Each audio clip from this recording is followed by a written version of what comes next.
नमस्कार मेरे प्यारे श्रोताओं, आज मैं आपके लिए एक अनोखी कहानी लेकर आई हूँ जो आपके दिल को छू जाएगी। तो बिना देर किए चलिए कहानी शुरू करते हैं। एक छोटे से गांव में रामकिशन अपने परिवार संग निवास करता था। उसकी एक बड़ी चिंता थी कि उसका पुत्र राकेश विवाह योग्य होने के बावजूद कहीं प्रस्ताव स्वीकार नहीं करवा पा रहा था। इस बाध्यता में आखिरकार रामकिशन ने अपने बेटे का विवाह एक गरीब परिवार की बेटी से करवा दिया। कारण यह था कि वह लड़की सांवली थी और कहीं और से संबंध जुड़ नहीं रहा था। ऐसे में रामकिशन ने विवश होकर अपने पुत्र राकेश का हाथ मंजू नाम की उस लड़की के साथ मिलाया। रामकिशन के भाई का पुत्र राजेश बिल्कुल विपरीत था। राजेश न सिर्फ मेहनती था बल्कि उसका आचरण भी अति उत्तम था, जिसके चलते उसका विवाह अच्छे और प्रतिष्ठित घराने में हुआ। उधर रामकिशन का बेटा राकेश ट्रक चलाता था और उसकी संगत कुछ सही नहीं थी। वह धीरे धीरे शराब के शिकंजे में फंसता गया और जुए में भी हाथ आजमाने लगा। रामकिशन स्वयं भी अपनी जवानी के दिनों में खेलकूद और अन्य गतिविधियों में लिप्त रह चुका था, इसलिए उसे इस सब पर कोई विशेष आपत्ति न थी। राकेश इकलौता कमाने वाला बेटा होने के कारण और भी निडर और बेकाबू हो गया था। मंजू, जिससे राकेश का विवाह हुआ, वह साधारण रूप रंग की परंतु संस्कारी और सुशील प्रवृत्ति की लड़की थी। मंजू ने अपने सास ससुर की भरपूर सेवा की, रोज स्वादिष्ट भोजन पकाती, घर को स्वच्छ रखती और पूरे आदर सम्मान के साथ सबका ध्यान रखती थी। परंतु उसका कद छोटा और रंग सांवला होने के कारण उसे घर में वह मान सम्मान नहीं मिला जिसके वह योग्य थी। यहाँ तक कि उसका पति राकेश भी उससे अच्छे से पेश नहीं आता था। सास ससुर तो हमेशा ही नखरे दिखाने में लगे रहते थे। धीरे धीरे 2 वर्ष बीत गए और इस दौरान मंजू ने एक बेटी को जन्म दिया। इसी बीच राकेश का ध्यान पूरी तरह मंजू से हट चुका था। उसकी आसक्ति अपनी चचेरी भाभी माधुरी के सौंदर्य में गहराई से उलझ चुकी थी। राकेश जब भी ट्रक की यात्रा से लौटता तो महंगे उपहारों का अंबार लेकर आता, लेकिन ये उपहार मंजू के लिए नहीं बल्कि माधुरी के लिए होते। बच्चों के लिए खिलौने और माधुरी के लिए उत्तम साड़ियां लाने में वह कोई कसर नहीं छोड़ता था। परंतु जैसा कि कहा जाता है, रिश्तों की एक मर्यादा होती है, परंतु यहाँ वह मर्यादा टूटने की कगार पर थी। मोहल्ले के लोगों को भी इस संबंध में कुछ अनुचित लगने लगा। कहते हैं, प्रेम और खुशबू को छिपाया नहीं जा सकता। राजेश, जो दिन रात खेतों में मेहनत कर थका हारा घर लौटता, उसे रास्ते में ही अपनी पत्नी माधुरी के चर्चे सुनने को मिलते। जब वह माधुरी से इन चर्चाओं के बारे में पूछता तो माधुरी बहाने बना जाती थी। राजेश के पास माधुरी की इच्छाओं को पूरा करने के साधन नहीं थे, क्योंकि खेती की आमदनी सीमित थी, जबकि राकेश का काम उसे पर्याप्त धन देता था जो उसकी इच्छाओं को पूरा करने में सहायक था। माधुरी के प्रति बढ़ते इस आकर्षण के चलते राकेश के मन में अब अपनी पत्नी मंजू के प्रति अत्यधिक उदासीनता आ चुकी थी। एक दिन तो हद ही हो गई जब उसने मंजू को घर से बाहर निकाल दिया। खबर सुनकर मंजू के गरीब माता पिता दौड़े दौड़े आए। उन्होंने राकेश के सामने हाथ जोड़कर विनती की कि वह उनकी बेटी को घर में रहने दे। उन्होंने वादा किया कि मंजू किसी भी रूप में घर का कामकाज संभाल लेगी, चाहे उसे नौकरानी जैसा जीवन ही क्यों न बिताना पड़े। यहाँ तक कि गांव और आस पड़ोस के लोग भी मंजू के लिए समर्थन में आए, परंतु राकेश ने किसी की बात नहीं मानी। आखिरकार रोते कलपते उसके माता पिता मंजू को अपने साथ ले जाने पर विवश हो गए। अब राकेश और माधुरी ने राजेश को पूरी तरह अनदेखा करते हुए मानो पति पत्नी की भांति जीवन जीना आरंभ कर दिया था। राजेश को समाज की बदनामी से कोई बचाव न मिल पाया और इस अपमान से आहत होकर उसने माधुरी से अपने संबंध तोड़ दिए। रामकिशन और उसकी पत्नी शांति ने अपनी नैतिकता की सीमाएं तोड़ते हुए माधुरी और उसकी दोनों पुत्रियों को अपने परिवार में शामिल कर लिया था। इस निर्णय की समाज में खूब आलोचना हुई। परंतु उन्हें इसकी परवाह न थी। राकेश पास के शहर में किराए के एक मकान में रहने लगा और माधुरी की बेटियां अब अंग्रेजी माध्यम के स्कूल में पढ़ने लगी। माधुरी को मानो नई ठसक मिल गई थी। आसपास के किसी को यह जानने का अवसर न मिला कि उसकी खुशहाल दिखने वाली जिंदगी किस तरह रिश्तों की बलि पर टिकी थी। लेकिन कहते हैं, जो दूसरे के घरों में आग लगाता है उसका खुद का संसार भी शांत नहीं रह सकता। नियति ने माधुरी के लिए भी एक सजा तय कर रखी थी।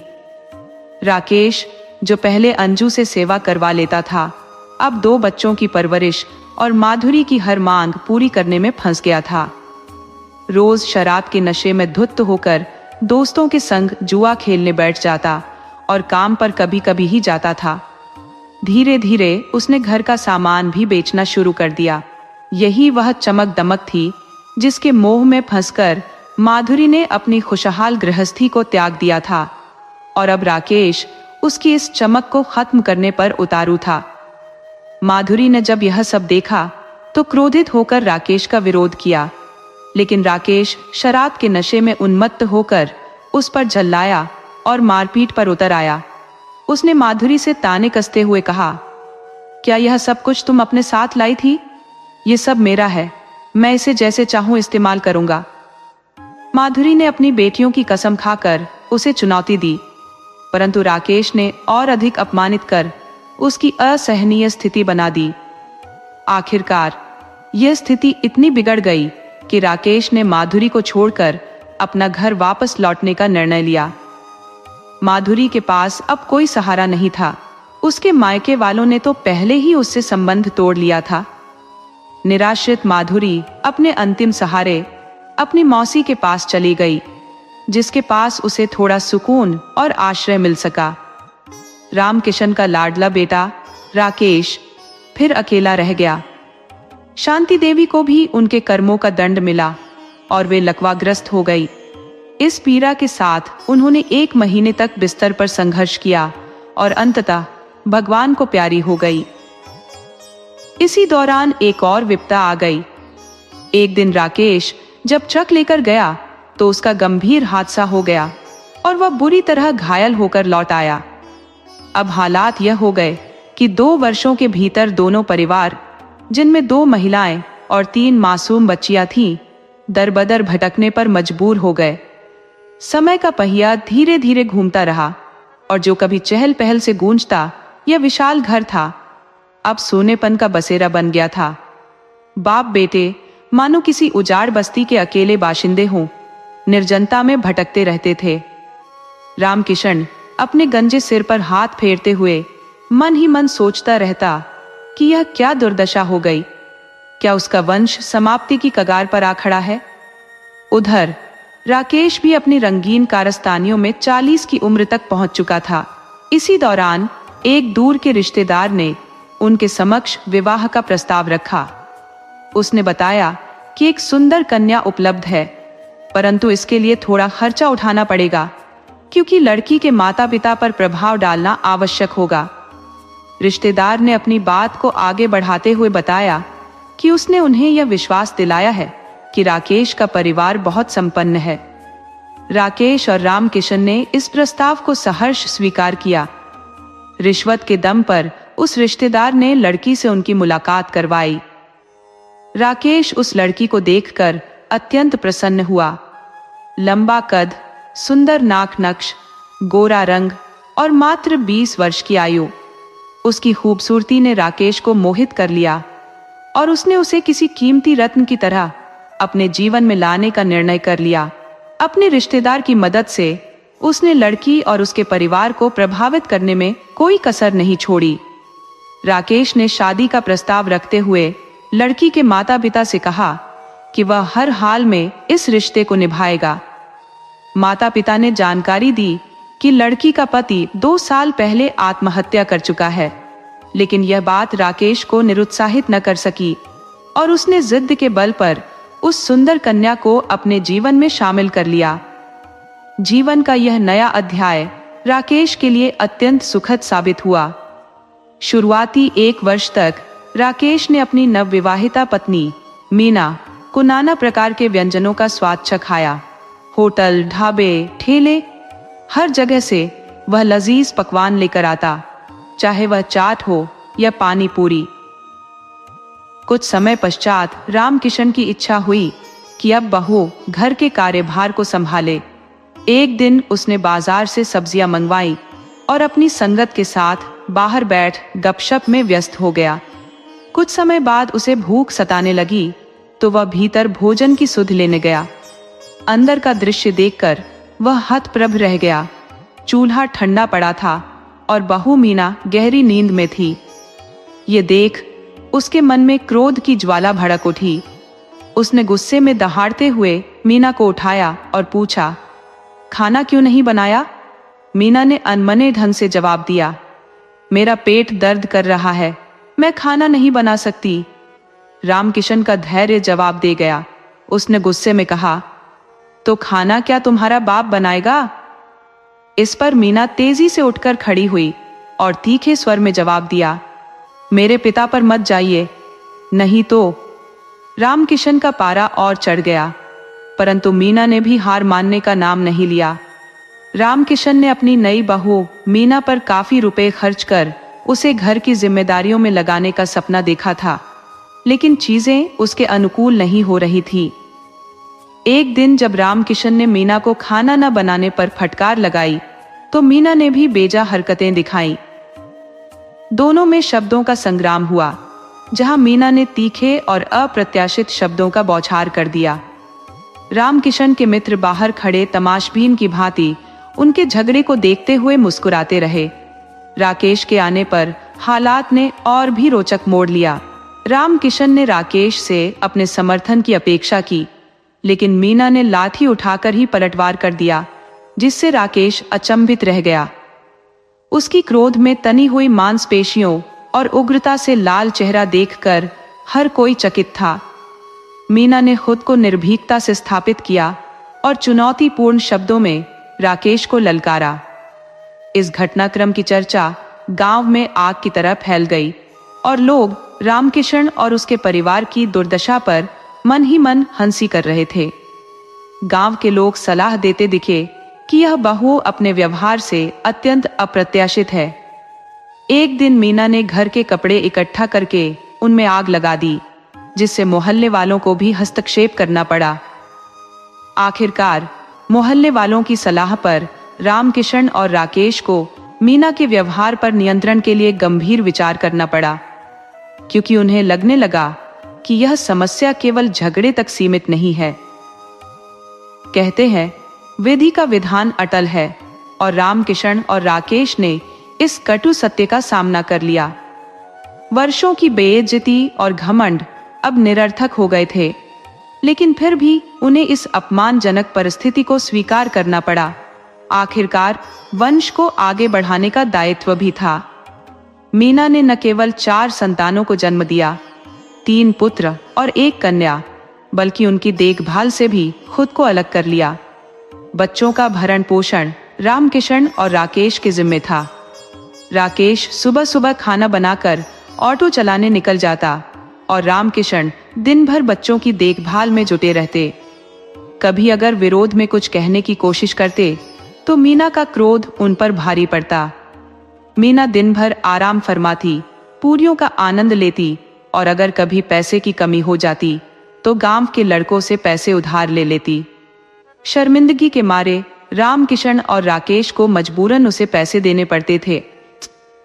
सावन का महीना हो या शादी ब्याह का मौसम, मीना हर मौके पर अपनी धाक जमाए रखती। गांव की हर दावत में, हर उत्सव में मीना का आना तय रहता, चाहे उसे बुलाया गया हो या नहीं। उसकी मौजूदगी हर सभा को और अधिक रोचक बना देती, इसलिए हर कोई बेसब्री से उसकी प्रतीक्षा करता। राकेश को एक दिन अपनी पहली पत्नी मंजू की याद सताने लगी। उसने अपने पिता से मिन्नत की कि वह मंजू से माफी मांग ले और उसे घर वापस ले आए। रामकिशन ने उसकी बात मान ली, लेकिन जब राकेश अपने ससुराल पहुंचा तो उसे पता चला कि मंजू का फिर से विवाह हो चुका है और वह एक सुखी जीवन जी रही है। वह अब एक पुत्र की मां भी बन चुकी थी और अपने नए परिवार में खुश थी।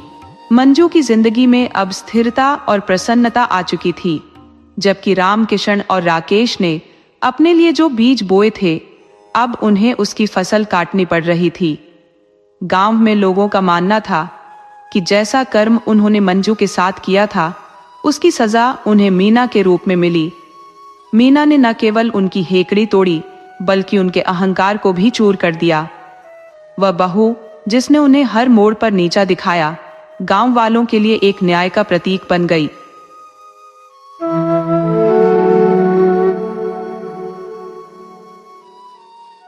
उत्तर प्रदेश के एक छोटे से गांव में रामू नामक एक किसान अपनी पत्नी शीला के साथ रहता था।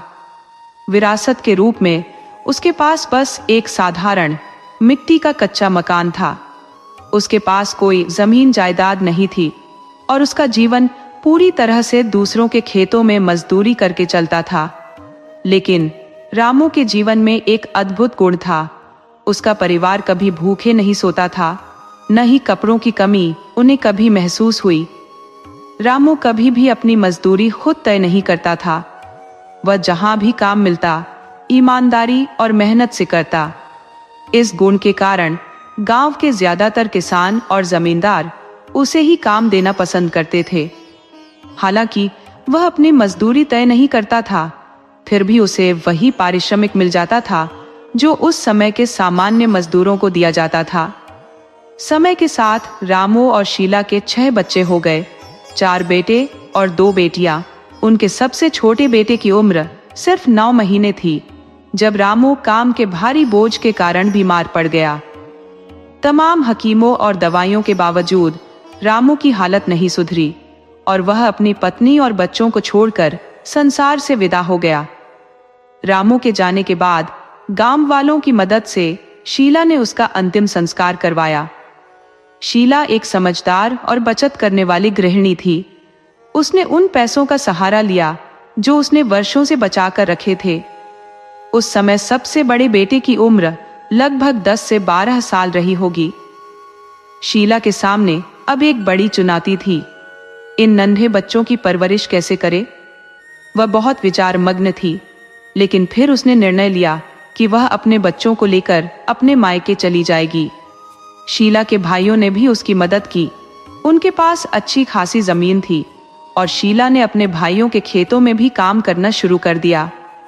बदले में भाई उसे अनाज और कुछ पैसे दे देते थे। बच्चों की देखभाल भाभियों पर छोड़कर शीला खेतों में मेहनत करती, लेकिन उसने कभी अपने बच्चों के प्रति जिम्मेदारी में कोई समझौता नहीं किया। शीला के बच्चे जब कभी गांव के अन्य बच्चों के साथ झगड़ा कर बैठते तो शीला चुपचाप रह जाती थी। उसके भाई भी कुछ नहीं कहते थे, मानो यह एक सामान्य बात हो। शीला की भाभियां भी बच्चों पर कठोर थी और अपनी नाखुशी का इजहार उनके पतियों से भी करने से नहीं चूकती थी। लेकिन शीला के भाई हमेशा उसे सांत्वना देते हुए कहते, बहन, घर में 4 बर्तन हो तो खनक ही होती है, तो चिंता मत कर। भाई अपनी पत्नियों से कहते, देखो, हमारी बहन समझदार है, वो हम पर किसी भी तरह का बोझ नहीं डाल रही, अपने दम पर मेहनत करके बच्चों को पाल रही है और उसका बड़ा बेटा जितनी उसकी समझ है उसी के अनुसार हमारे बच्चों को पढ़ाता भी है। हम उसे कुछ देते भी नहीं, फिर भी वह अपने भाई बहनों का ख्याल रखता है। बच्चे हैं, अगर आपस में कभी झगड़ते हैं तो प्यार भी तो करते हैं। शीला के भाई आगे कहते, हर दिन एक जैसा नहीं रहता। जब हमारा बड़ा भांजा काम करने लायक हो जाएगा तो वह भी अपने हिस्से का बोझ उठा लेगा। अगर हम आज अपनी बहन के साथ खड़े नहीं हुए तो फिर कौन खड़ा होगा? यही तो भाईचारे का असली मतलब है। शीला अपने बच्चों को समझाती, तुम लोग अपने मामा के घर रह रहे हो, इस बात को समझो और आपस में छोटी छोटी बातों पर झगड़ना बंद करो। इस पर शीला का बड़ा बेटा चेतन कहने लगा, माँ, रामनाथ मामा कह रहे थे कि अगर मुझे काम करना है तो मैं उनके साथ जा सकता हूँ। शीला ने उत्तर दिया, बेटा, अभी कुछ साल और रुक जा। उन्होंने कभी तुमसे काम करवाया है? नहीं ना। पहले तुम्हें गांव के स्कूल में पढ़ने दिया, जिससे तुम हिसाब किताब भी करने लगे हो। पहले अपनी सेहत को संवार, काम करने के लिए पूरी जिंदगी पड़ी है। चेतन फिर बोला, मामा ने यह भी कहा था कि मैं जो भी काम उनके साथ करूंगा वे मुझे अच्छी तरह सिखाएंगे, और अगर मैं उनके साथ रहूं तो वो मुझे एक कुशल राजमिस्त्री बना देंगे। शीला ने उसकी बातों को ध्यान से सुना, पर अपने बेटे की भलाई के लिए उसे थोड़ा और समय देने का सुझाव दिया, ताकि चेतन अपने जीवन को बेहतर ढंग से तैयार कर सके। अब तुम ही सोचो, बिना कठिन परिश्रम के शरीर को आकार कैसे मिलेगा? शीला के पास अपने बेटे की इस बात का कोई तर्क संगत उत्तर नहीं था। अगले दिन चेतन ने आत्मविश्वास से कह दिया, मामा, मैं आपके साथ काम पर चलने के लिए तैयार हूं। ये सुनते ही रामनाथ ने उत्तर दिया, कल से ही आ जाओ। चैतन्य ने तत्परता से हामी भरते हुए कहा, ठीक है मामा जी। फिर उसने अपने छोटे भाई कुंदन, जो उससे 2 वर्ष छोटा था, को बताया, कल से मैं मामा के साथ काम पर जाऊंगा। तुम्हें घर का ध्यान रखना होगा। कुंदन ने सहमति में सिर हिला दिया, लेकिन एक सवाल पूछ लिया, भैया, मामा से मेरे लिए भी पूछ लेना, ताकि मैं भी काम में हाथ बटा सकूं। चेतन ने उसे आश्वस्त करते हुए कहा, ठीक है, मैं मामा से बात करूंगा। अगले दिन चेतन अपने मामा के साथ काम पर जाने के लिए पूरी तरह से तैयार हो गया। रामनाथ उसे साथ लेकर निकल पड़े। चेतन की आंखों में किसी अनजानी भावना के आंसू थे, जिन्हें समझ पाना बेहद कठिन था। उस दिन रामनाथ ने भी अपने भाइयों से आधे दिन की छुट्टी ले ली थी। घर लौटकर कुंदन के साथ मिलकर उसने खीर, पूड़ी और आलू की सूखी सब्जी तैयार की। उसने अपने सभी भाइयों को भी यह कह दिया कि वे आज घर पर खाना न बनाए, बल्कि उसके घर पर ही भोजन के लिए आ जाए।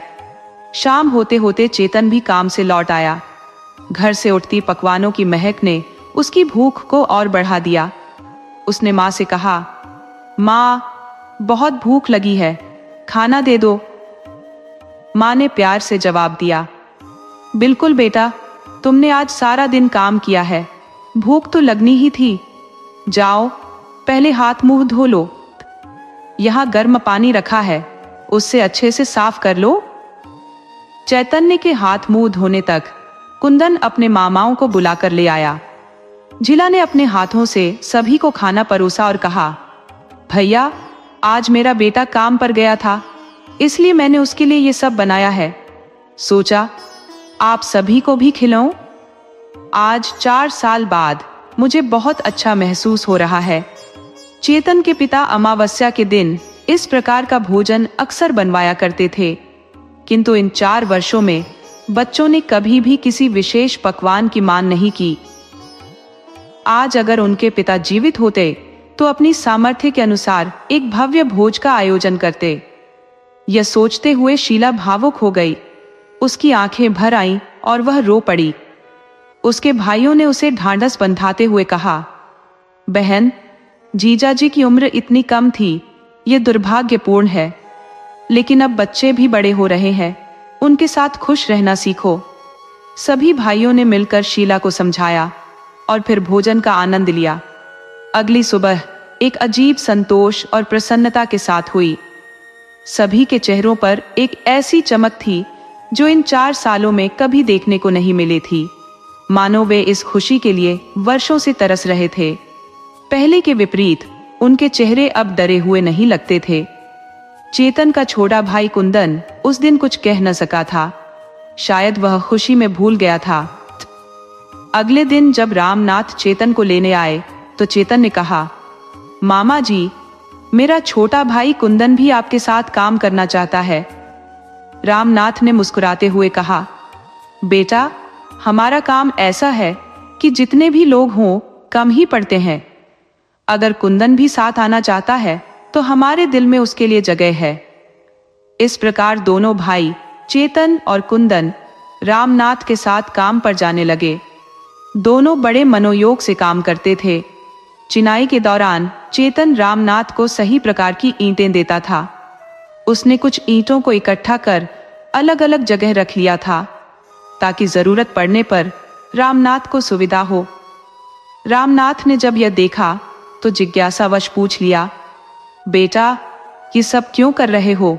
चेतन ने उत्तर दिया, मामा, मैं देख रहा था कि आप चिनाई के दौरान एक सिरा बराबर रखते हैं और दूसरे को जोड़ते हैं, जिससे दीवार अधिक मजबूत बनती है और सुंदरता भी बढ़ती है। रामनाथ ने उसकी बात सुनी और कहा, वाह चेतन, तुम तो चिनाई की कला में माहिर हो गए हो।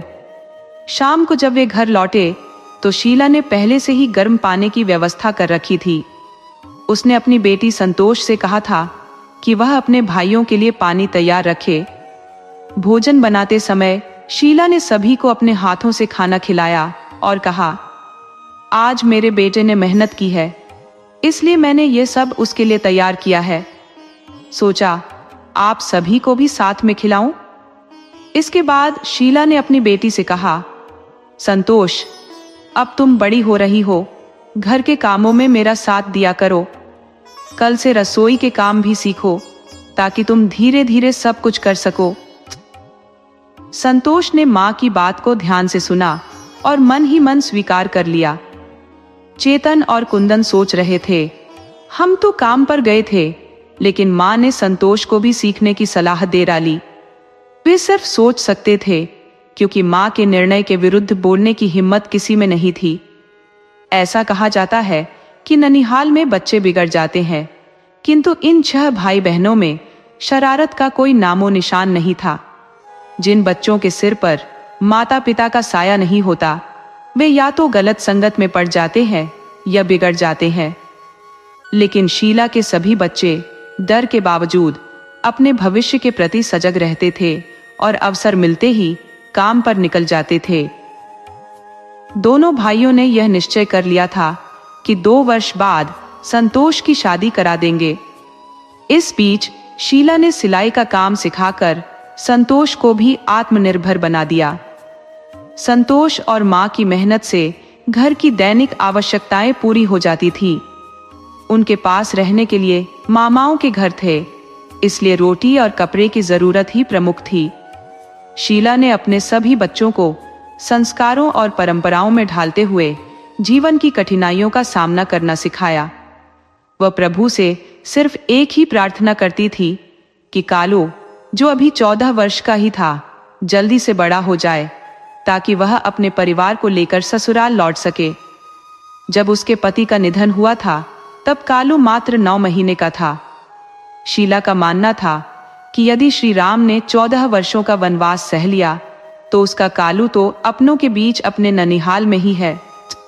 इस दौरान चेतन और कुंदन दोनों रामनाथ के साथ काम करते रहे, जबकि संतोष और छोटा निक्की माँ के साथ खेतों और घर के अन्य कार्यों में सहयोग देते थे। शीला के पालन पोषण के कारण उसके बच्चे तेजी से परिपक्व हो रहे थे। संतोष, जो 14 वर्ष की हो चली थी, अब जवान हो चुकी थी और अत्यंत सुंदर भी दिखने लगी थी। शीला ने अपने भाइयों के सहयोग से एक सुशील और संस्कारी वर ढूंढ लिया था। लड़के का परिवार भला और गुणी था। उनका कहना था कि उन्हें दहेज या संपत्ति की आवश्यकता नहीं, केवल एक संस्कारी बहू चाहिए। रिश्ता तय होते ही शीला ने शीघ्रता से शादी की तैयारियां कर डाली। संतोष की शादी में जितना खर्चा शीला ने सोचा था, उससे कहीं अधिक खर्च हुआ, परंतु मायके के सहयोग से, जहां सभी लोग संतोष को भांजी मानते थे, आर्थिक सहारा मिल गया और विवाह बिना किसी परेशानी के संपन्न हो गया। विवाह के बाद शीला की 4 संतानें, जो अब वयस्क हो रही थी, अपनी मां का सहारा बनने लगी। सुमित्रा, जो सबसे छोटी बेटी थी, अब संतोष के बाद शीला के ध्यान में थी। सुमित्रा की शादी का विचार मन में रखते हुए शीला ने चेतन के विवाह के लिए उपयुक्त कन्या की तलाश शुरू की।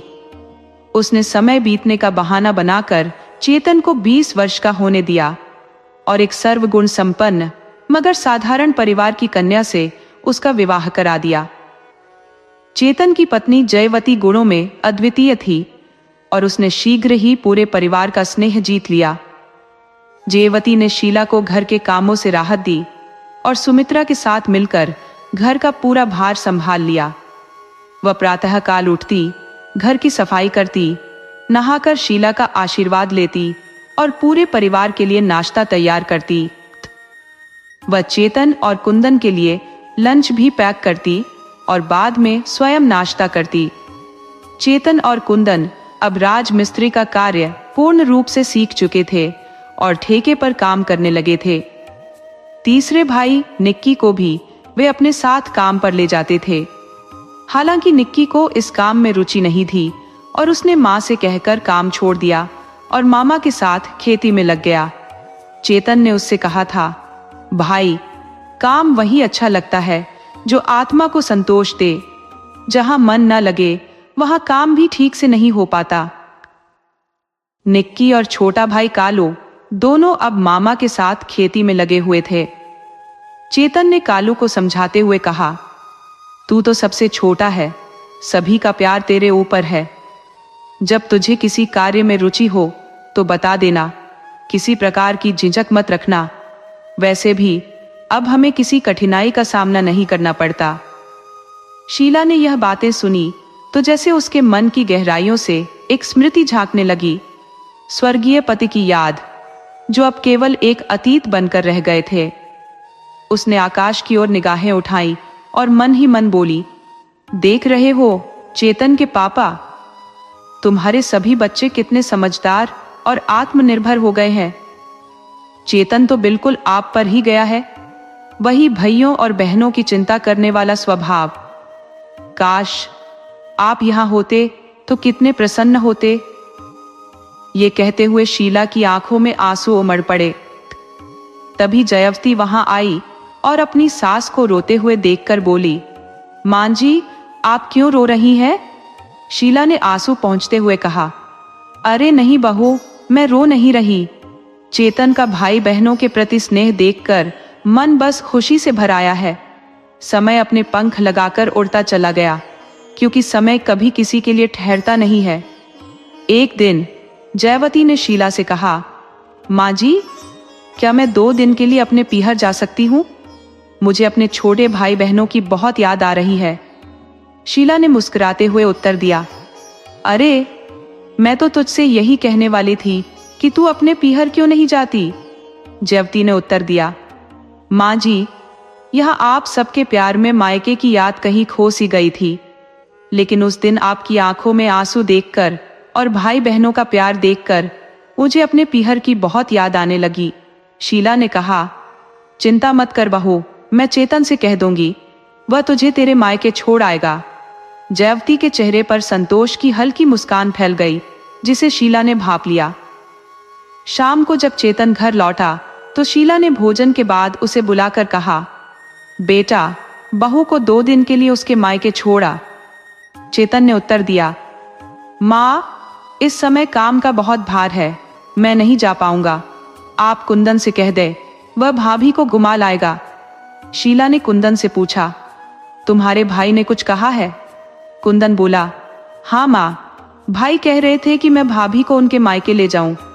शीला ने कहा, तो फिर कब जा रहे हो? ऐसा करो, कल सुबह ही निकल जाना और 2 दिन वहीं रुककर वापस आना। अगर जयवती के माता पिता रोकने की कहे तो उसे वहीं छोड़ आना और कह देना कि वे खुद ही उसे वापस ले आए। अगले दिन शीला ने जयवती को तैयार होने को कहा और कुंदन के साथ गांव के बाहर बस स्टैंड तक छोड़ने आई। रास्ते में उसने ढेर सारी हिदायतें दी, सावधानी से जाना, किसी अजनबी से झगड़ा मत करना और कोई अनजान खाने की चीज मत लेना। 3 घंटे के सफर के बाद जयवती अपने देवर के साथ मायके पहुंच गई। गर्मी का मौसम था तो जयवती की मां ने कुंदन और जयवती के लिए ठंडा शरबत बनाया, जिसे उसकी छोटी बहन श्यामा ने तैयार किया था। शरबत पीते ही मानो गर्मी से राहत मिल गई। जयावती ने हंसी मजाक करते हुए कुंदन से कहा, देवर जी, देख रहे हो, इसी से तुम्हारी शादी करवाऊंगी। श्यामा का रंग तो काले जामुन जैसा है। कुंदन ने मुस्कुराते हुए उत्तर दिया, भाभी, इस काली कलूटी से कौन शादी करेगा? मैं तो नहीं करने वाला। उसी समय जयवती की मां वहां आ गई और हंसते हुए बोली, काले नागोरी नहीं, गेहूं के रंग की है हमारी बेटी। अगले दिन कुंदन ने कहा, भाभी, आज घर चलना है। लेकिन जयवती ने उत्तर दिया, देवर जी, आज नहीं, कल चलेंगे। तभी उसकी माँ वहां आई और मुस्कुराते हुए बातचीत में शामिल हो गई। जब उसने सुना तो उसकी प्रतिक्रिया कुछ इस प्रकार थी, बिटिया क्या बात है, यहां मन नहीं लग रहा?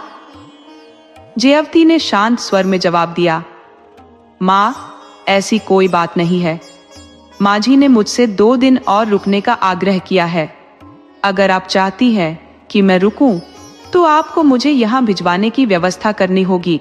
देवर जी तो वापस चले जाएंगे और एक बार काम छोड़कर चले गए तो फिर जल्दी नहीं आ पाएंगे। आप ही सोच समझकर निर्णय ले। इस पर उसकी मां ने कहा, बिटिया तुम आराम करो, इस बारे में कल बात करेंगे। रात में जयवती अपनी माँ, बहन और भाभियों के साथ सोने चली गई। वे रात भर बातें करती रहीं।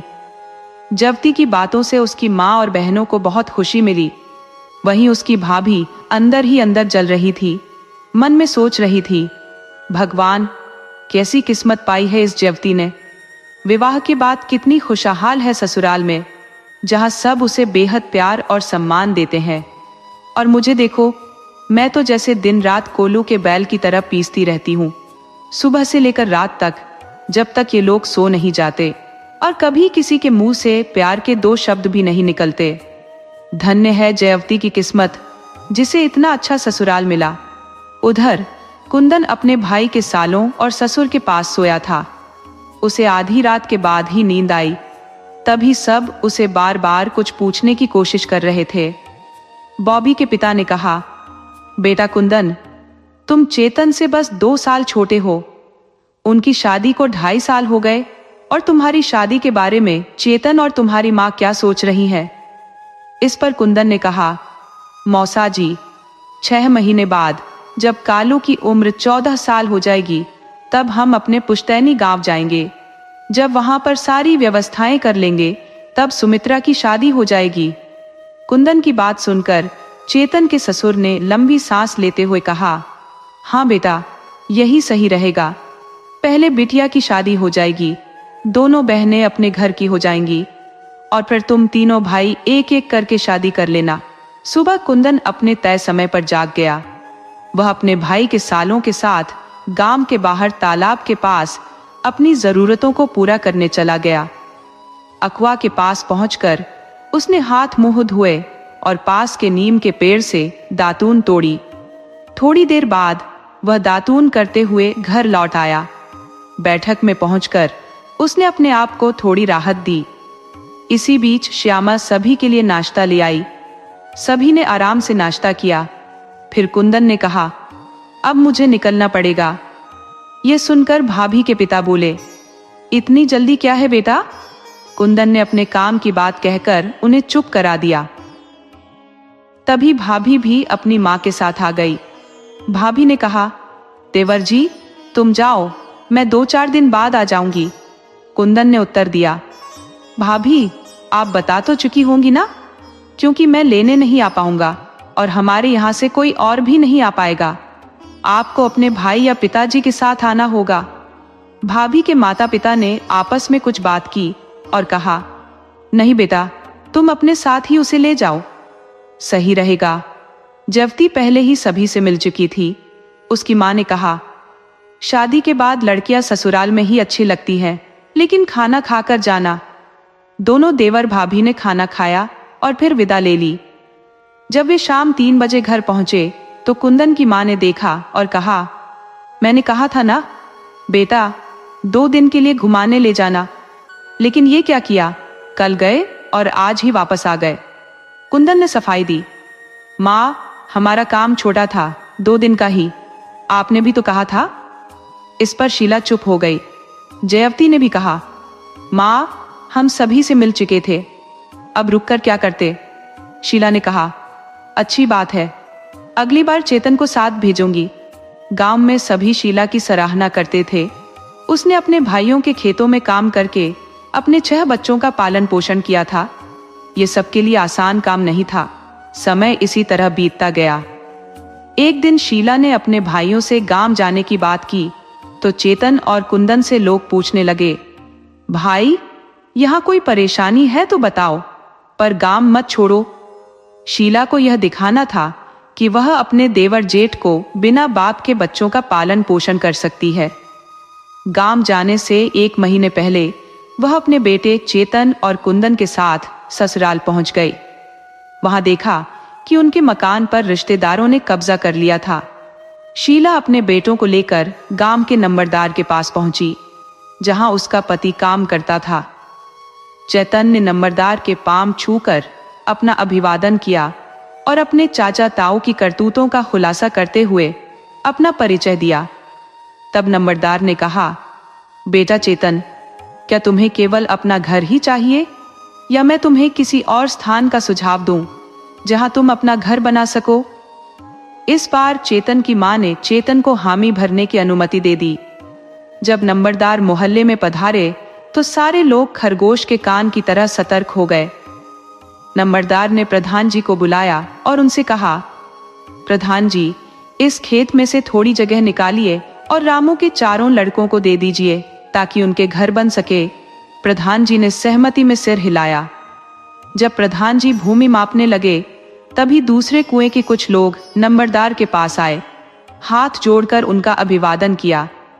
नंबरदार ने उन्हें आशीर्वाद देते हुए कहा, खुश रहो। तब उन लोगों ने नंबरदार से निवेदन किया, यदि आप वास्तव में चाहते हैं कि हम खुश रहें तो कृपया वह जगह जो आपने रामू के बच्चों को दी है हमें दे दे। हम इसके बदले में जितनी भी रकम आप चाहे देने के लिए तैयार है। हम इस जगह पर रामू की विधवा और उसके बच्चों को देखकर आनंदित नहीं रह सकते। नंबरदार ने स्थिति को समझते हुए अपने व्यक्ति को भेजा और चेतन और उसकी मां को बुलाकर उन्हें स्थिति से अवगत कराया। उन्होंने कहा, यदि तुम चाहो तो मैं इस नापी हुई जगह के बदले कुएं की तरफ उतनी ही जमीन दे सकता हूं। शीला ने कहलवाया, आप मालिक हैं, जैसा उचित समझे वैसा करें। इसके बाद नंबरदार ने उस जमीन की मुनहमानी कीमत ले ली और उसकी एवज में शीला को उसी क्षेत्र के पास एक अनुपम स्थान प्रदान कर दिया। तब चैतन्य ने उस स्थान पर मिट्टी खोदकर ईंटों की पत्थाई प्रारंभ कर दी। जब ईंटें ठीक से सूख गई तो चारों भाइयों ने मिलकर सबसे पहले अपनी जमीन की घेराबंदी कर दी। उसके पश्चात उन्होंने 3 कमरों और एक बड़ा बरामदा बना लिया। चेतन और कुंदन, जो 2 भाई थे, ने अपने लिए भी एक सुंदर मकान तैयार किया। उनका घर देखकर सभी लोग आश्चर्यचकित रह गए, क्योंकि उन्होंने निस्संदेह बहुत शानदार निर्माण किया था। नंबरदार को अपने मवेशियों के लिए खेतों में कुएं के समीप एक बाड़ा बनवाना था, इसलिए उन्होंने चेतन को बुलाया। चेतन ने नंबरदार के मन में एक स्पष्ट योजना बना दी, परंतु कहा, अगर हम इस ढंग से काम करेंगे तो शायद हमें इसे पूरा करने में 2 महीने लग जाएंगे। अभी हमें कुछ दिन ननिहाल से आने और कुछ आवश्यक कार्यों में लगने हैं। नंबरदार ने मुस्कुराते हुए जवाब दिया, नक्शा तुम ही ने बनाया है, निर्माण भी तुम ही करोगे। जब भी तुम्हें समय मिले इस काम को कर देना, सबसे पहले इसे ही पूरा करना। इस पर चेतन ने सहमति जताई और कहा, ठीक है, हम इसे बना देंगे। शीला ने चेतन से कहा, अरे चेतन, गांव में नंबरदार की कृपा से हमारा मकान तो बन गया। अब तुम अपने मामा को साथ लेकर पंडित जी के पास जाओ और गृह प्रवेश के लिए एक अच्छा सा मुहूर्त निकलवाओ। जब शुभ मुहूर्त निकलेगा तभी हम उस घर में प्रवेश करेंगे। चेतन ने उत्तर दिया, माँ, जब इंसान अच्छे से खा पी रहा होता है तभी उसे सच्चे आत्मबोध का अनुभव होता है। जीवन में जो भी होता है उसे हम अपनी नियति मान लेते हैं। पापा के निधन के बाद जब हम गांव में आए तब हमने कोई मुहूर्त नहीं देखा था। फिर भी क्या हमें कोई मुश्किल आई थी? नहीं ना।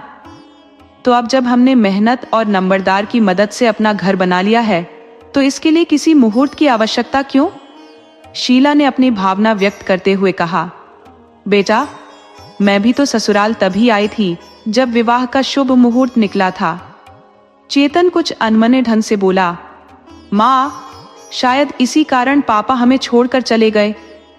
शीला यह सुनकर सन्न रह गई और बोली, बेटा, तुम ऐसा क्यों सोचते हो? ये तो भगवान की इच्छा थी। चेतन ने उत्तर दिया, माँ, अब जो भी होगा उसे भगवान की मर्जी पर ही छोड़ दो। शीला ने थोड़ी दृढ़ता के साथ कहा, मैं गांव तभी जाऊंगी जब अच्छा मुहूर्त होगा। मां की इस जिद के आगे चेतन झुक गया। आखिरकार चेतन अपने मामा को साथ लेकर पंडित जी के पास पहुंचा। चूंकि ननिहाल के रिश्ते से पंडित चेतन का मामा भी लगता था, पंडित जी ने चेतन को देखकर कहा, आओ भांजे, कैसे आना हुआ? इस पर चेतन के मामा ने कहा, पंडित जी, इसे मेरी बहन ने भेजा है। इन्होंने गांव में अपना नया आवास निर्मित किया है। अब गृह प्रवेश के लिए कौन सी तिथि और दिन शुभ रहेगा, ये बताने के लिए पंडित जी के पास पहुंचे। पंडित जी ने अपनी पंचांग पत्री निकाली और पूछा, किसके नाम से मुहूर्त देखना है? चेतन के नाम से या परिवार के किसी अन्य सदस्य के नाम से?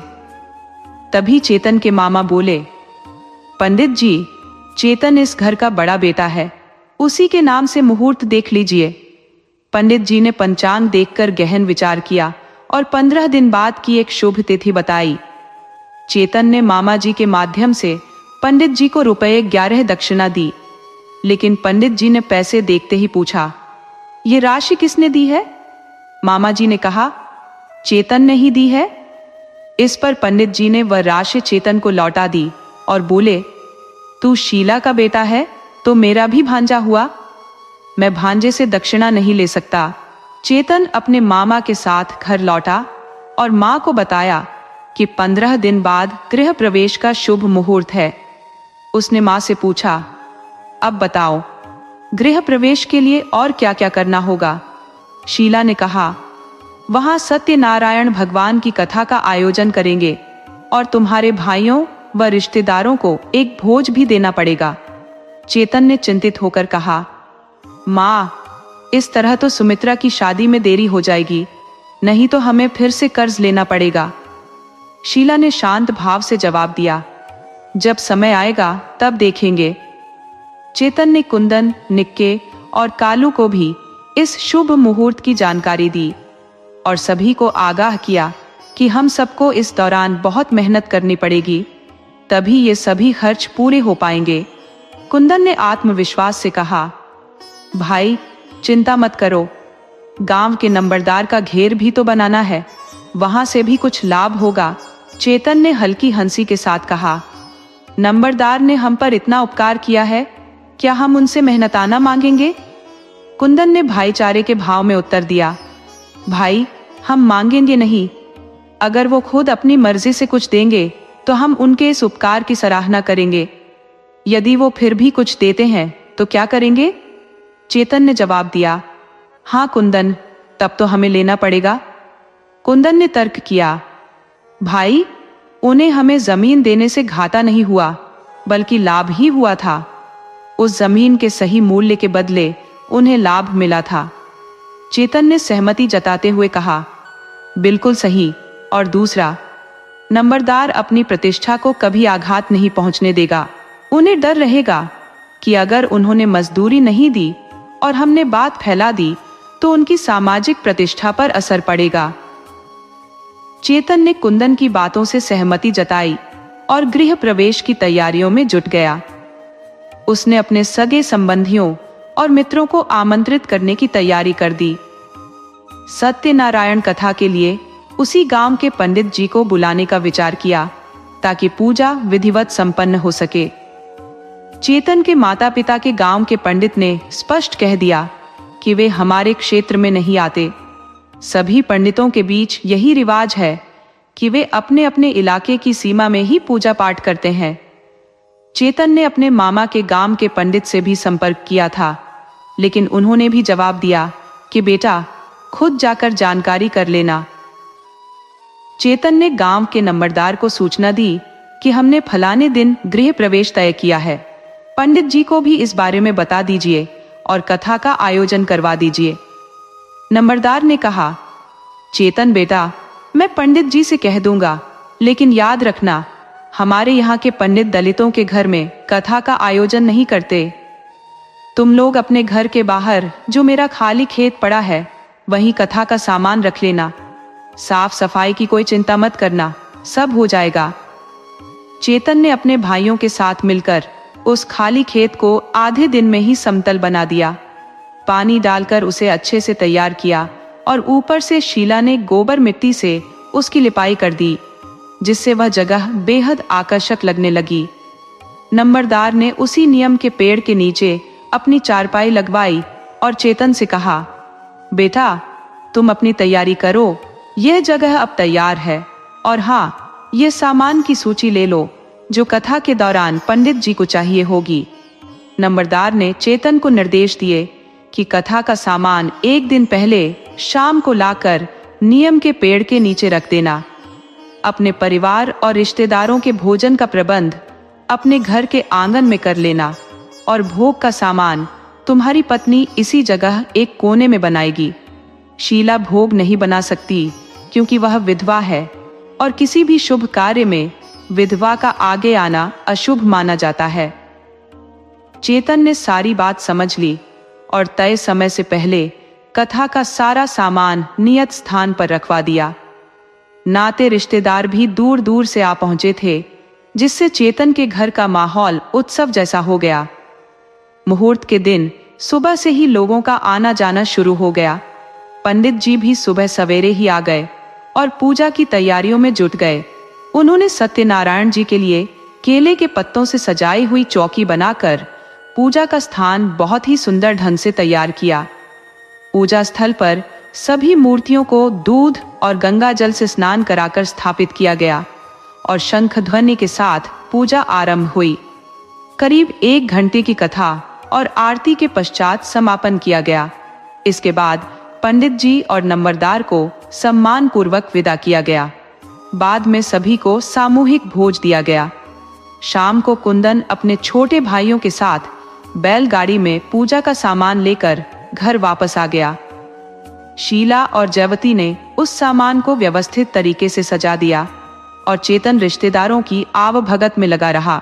नजदीक के रिश्तेदार तो उसी दिन लौट गए और जो दूर के थे वे अगले दिन सुबह नाश्ता करके विदा हुए। अंततः चेतन और उसके परिवार वालों ने उस दिन आराम किया और थकान मिटाई और अगले दिन से वे अपनी रोजमर्रा की जिंदगी में लौट आए। शीला ने अपने सभी देवरों और जेठों के चेहरे पर एक ऐसा तीखा तमाचा जड़ा था, जिन्होंने उसके पति की मृत्यु के बाद उसे गांव छोड़ने के लिए विवश कर दिया था। बावजूद इसके शीला ने उन्हें गृह प्रवेश के भोज में विनम्रता से आमंत्रित किया और सभी लोग आए भी थे, सोचते हुए कि इतने वर्षों में शायद शीला सब भूल चुकी होगी। लेकिन शीला के दिल के वो जख्म और गहरे हो जाते थे जब वो उन सभी को अपने बेटों से बात करते देखती थी। इन तमाम उलझनों को नजरअंदाज करते हुए शीला ने अपने बड़े बेटे चेतन से कहा, बेटा अपने चाचा और ताऊ से बात करो और सुमित्रा के लिए किसी अच्छे लड़के की तलाश करो, लेकिन याद रखना आखिरी फैसला तुम्हारा ही होना चाहिए। घर बार सुमित्रा की पसंद के अनुसार ही होना चाहिए। आखिरकार वो चार भाइयों की इकलौती बहन है। चेतन ने अपनी माँ की बात मानते हुए सबसे पहले अपने चाचा से बात की। उसने पूछा, चाचा सुमित्रा के लिए कोई लड़के का रिश्ता नजर में है? चाचा ने कहा, हाँ एक लड़का है, देख लो, अगर तुम्हें ठीक लगे तो बात आगे बढ़ाई जा सकती है। चेतन ने कुंदन को साथ लिया और उमा गांव जाने की तैयारी कर ली। दोपहर तक वे वहां पहुंच गए, लड़के का घर देखा और फिर लड़के से मिले। पहली नजर में दोनों भाइयों ने लड़के को नापसंद कर दिया और वापस अपने घर लौट आए। घर पहुंचने के बाद चेतन ने अपनी माँ से कहा, माँ चाचा की पसंद तो बेहद खराब है। हमारी सुमित्रा और वो लड़का, मान लिया कि पापा नहीं है, पर हम 4 भाई तो हैं। क्या हम सुमित्रा की शादी किसी अजनबी से कर देंगे? शीला ने चेतन से कहा, चलो अब ताऊ से बात कर लेते हैं। एक सही मौके की तलाश कर चेतन ने ताऊ से सुमित्रा के लिए लड़के के बारे में पूछा। ताऊ ने कहा, भतीजे एक लड़का है, लेकिन पता नहीं उसकी शादी हो गई है या नहीं। चेतन ने फिर कुंदन को साथ लेकर उस गांव जाने की तैयारी शुरू कर दी। अगली सुबह नाश्ता करके ताऊ को साथ लिया और निकल पड़े। 2-3 घंटे के बाद वे उस जगह पहुंचे। वहां घर द्वार देखा और लड़के से मिले। लड़के की शक्ल सूरत, रंग रूप और कद काठी ठीक ठाक लगी।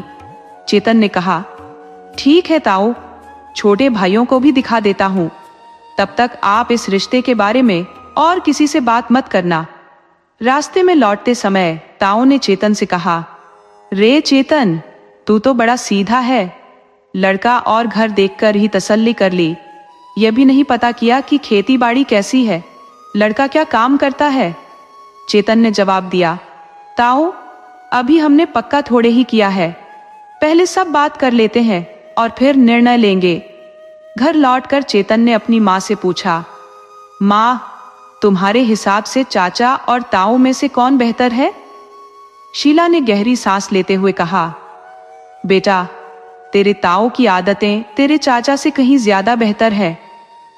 ताऊ ने तो उस समय भी समझाया था कि शीला को वहीं रहने दो, सब ठीक हो जाएगा, पर तेरे चाचा ने मुझे चैन से रहने ही नहीं दिया, तभी तो मुझे तुझे लेकर मायके जाना पड़ा। अब ये सब बातें छोड़ और अपने काम पर ध्यान दे। चैतन्य ने अपनी माँ से कहा, माँ, मेरे और कुंदन के अनुसार घर बार दोनों ठीक लगे। हमने बहुत गहराई से जांच तो नहीं की, मगर रास्ते में ताऊ ने कुछ बातें कही थी। जब शीला ने पूछा कि ताऊ ने क्या कहा, तो चैतन्य ने सारी बातें माँ को बता दी। सुनकर शीला ने सोचा और कहा, बात तो सही है, ये देखना जरूरी है कि लड़का क्या करता है, कहीं आवारागर्दी में तो नहीं उलझा, उसके पास खेती बाड़ी है भी या नहीं। चैतन्य बोला, माँ ठीक है, निक्के और कालू को भेजते हैं, वो जाकर सही तरीके से देख लेंगे, तभी आगे की बात करेंगे। 2 दिन बाद निक्के और कालू ताऊ के साथ लड़के को परखने के लिए निकले। जब वे वहां पहुंचे, सबसे पहले निक्के ने मजाकिया लहजे में कहा, अरे ताऊ, मैं तो अपनी बीड़ी लाना ही भूल गया, आप तो पीते नहीं, अब क्या करें। तभी लड़के के पिता ने कहा, बेटा, हमारे यहाँ कोई बीड़ी तंबाकू का सेवन नहीं करता, अगर लानी हो तो तुम्हें गांव के पास की बस्ती में जाना पड़ेगा, वहां दुकान है। निक्के ने कहा, ठीक है, मैं कालू को भेज दूंगा, किसी बच्चे को उसके साथ भेज दीजिए। लड़के के पिता ने कहा, अरे क्यों ना लड़का खुद ही चला जाए। कालू और लड़का साथ में चल पड़े। रास्ते में कालू ने लड़के से पूछा, तुम्हारा कोई स्थायी कामकाज है या कुछ कर रहे हो? लड़के ने जवाब दिया, अभी मैं पढ़ाई कर रहा हूं। कालू ने फिर पूछा, कितनी जमीन है तुम्हारे पास? लड़के ने कहा, केवल 5 बीघा जमीन है। कालू ने कहा, और तुम्हारे पापा क्या करते हैं? लड़के ने बताया, मेरे पापा राजमिस्त्री हैं और मैं भी पढ़ाई के साथ साथ सिलाई का काम करता हूँ अपने उस्ताद के यहाँ। वहां पहुंचने पर कालू ने दुकानदार से एक छोटी बीड़ी का बंडल मांगा। दुकानदार ने पूछा, कौन सी चाहिए? पहलवान छाप 27 या 500 दो। कालू ने कहा, कोई भी दे दो। बंडल लेकर वे वापस चल पड़े।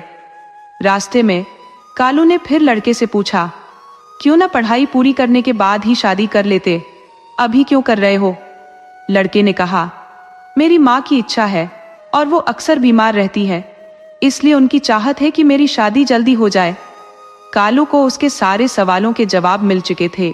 उसने बीड़ी का बंडल निक्के को दिया और कहा, लो, बीड़ी पी लो और चलते हैं। निक्के ने कहा, नहीं नहीं, अब छोड़ो, रास्ते में पी लूंगा, यहाँ धुआं सबको लगेगा। फिर उसने कहा, और कुछ देखने की जरूरत नहीं, बड़े भाई पीछे पड़े थे इसलिए हम आए थे। लड़का और घर बार सब ठीक ही लग रहे हैं, भाई से कह देंगे कि बात पक्की कर लो। असल में ताऊ को इन चारों भाइयों ने कोई भी जानकारी नहीं दी थी। निक्के ने बड़ी चालाकी से मात्र 25 पैसों में सारा काम करवा लिया, यहाँ तक कि ताऊ को भी इसका आभास नहीं हुआ। घर लौटकर ताऊ ने माँ से शिकायती लहजे में कहा, देख शीला, मेरे ऊपर दोष मत मढ़ना, तेरे बेटों में से किसी ने भी घर बार के अलावा और कुछ जानने की कोशिश ही नहीं की। तब चेतन बोला, ताऊ जी, हम आपको इतना तो मानते ही हैं, कि आप हमें कोई गलत रास्ता नहीं दिखाओगे। ये सुनकर ताऊ को थोड़ी राहत मिली और वह अपने घर की ओर लौट गया। चेतन ने पूछा, तो बताओ, तुम दोनों ने वहां जाकर क्या देखा? इस पर कालू हंसते हुए बोला, मानिक के भाई तो बड़े कलाकार निकले। वहां पहुंचते ही उन्होंने अपना ड्रामा शुरू कर दिया और निक्के ने तो तुरंत बीड़ी की फरमाइश कर दी। सभी ने हंसते हुए सारी बातें सुनी और घर के लोग खुश हो गए। फिर अपने चाचा, ताऊ और बाकी सगे संबंधियों को साथ लेकर एक दिन लड़के का रिश्ता पक्का कर दिया। सबने तय किया कि जल्दी ही विवाह का आयोजन करके पीली चिट्ठी भेज दी जाएगी। रिश्ता पक्का होने के बाद चेतन नंबरदार के पास गया और कहा, ताऊ जी, हम सुमित्रा का रिश्ता तय कर आए हैं। कृपया पंडित जी से कहकर कोई शुभ मुहूर्त निकलवा दे। नंबरदार ने कहा, और बेटा कुछ और?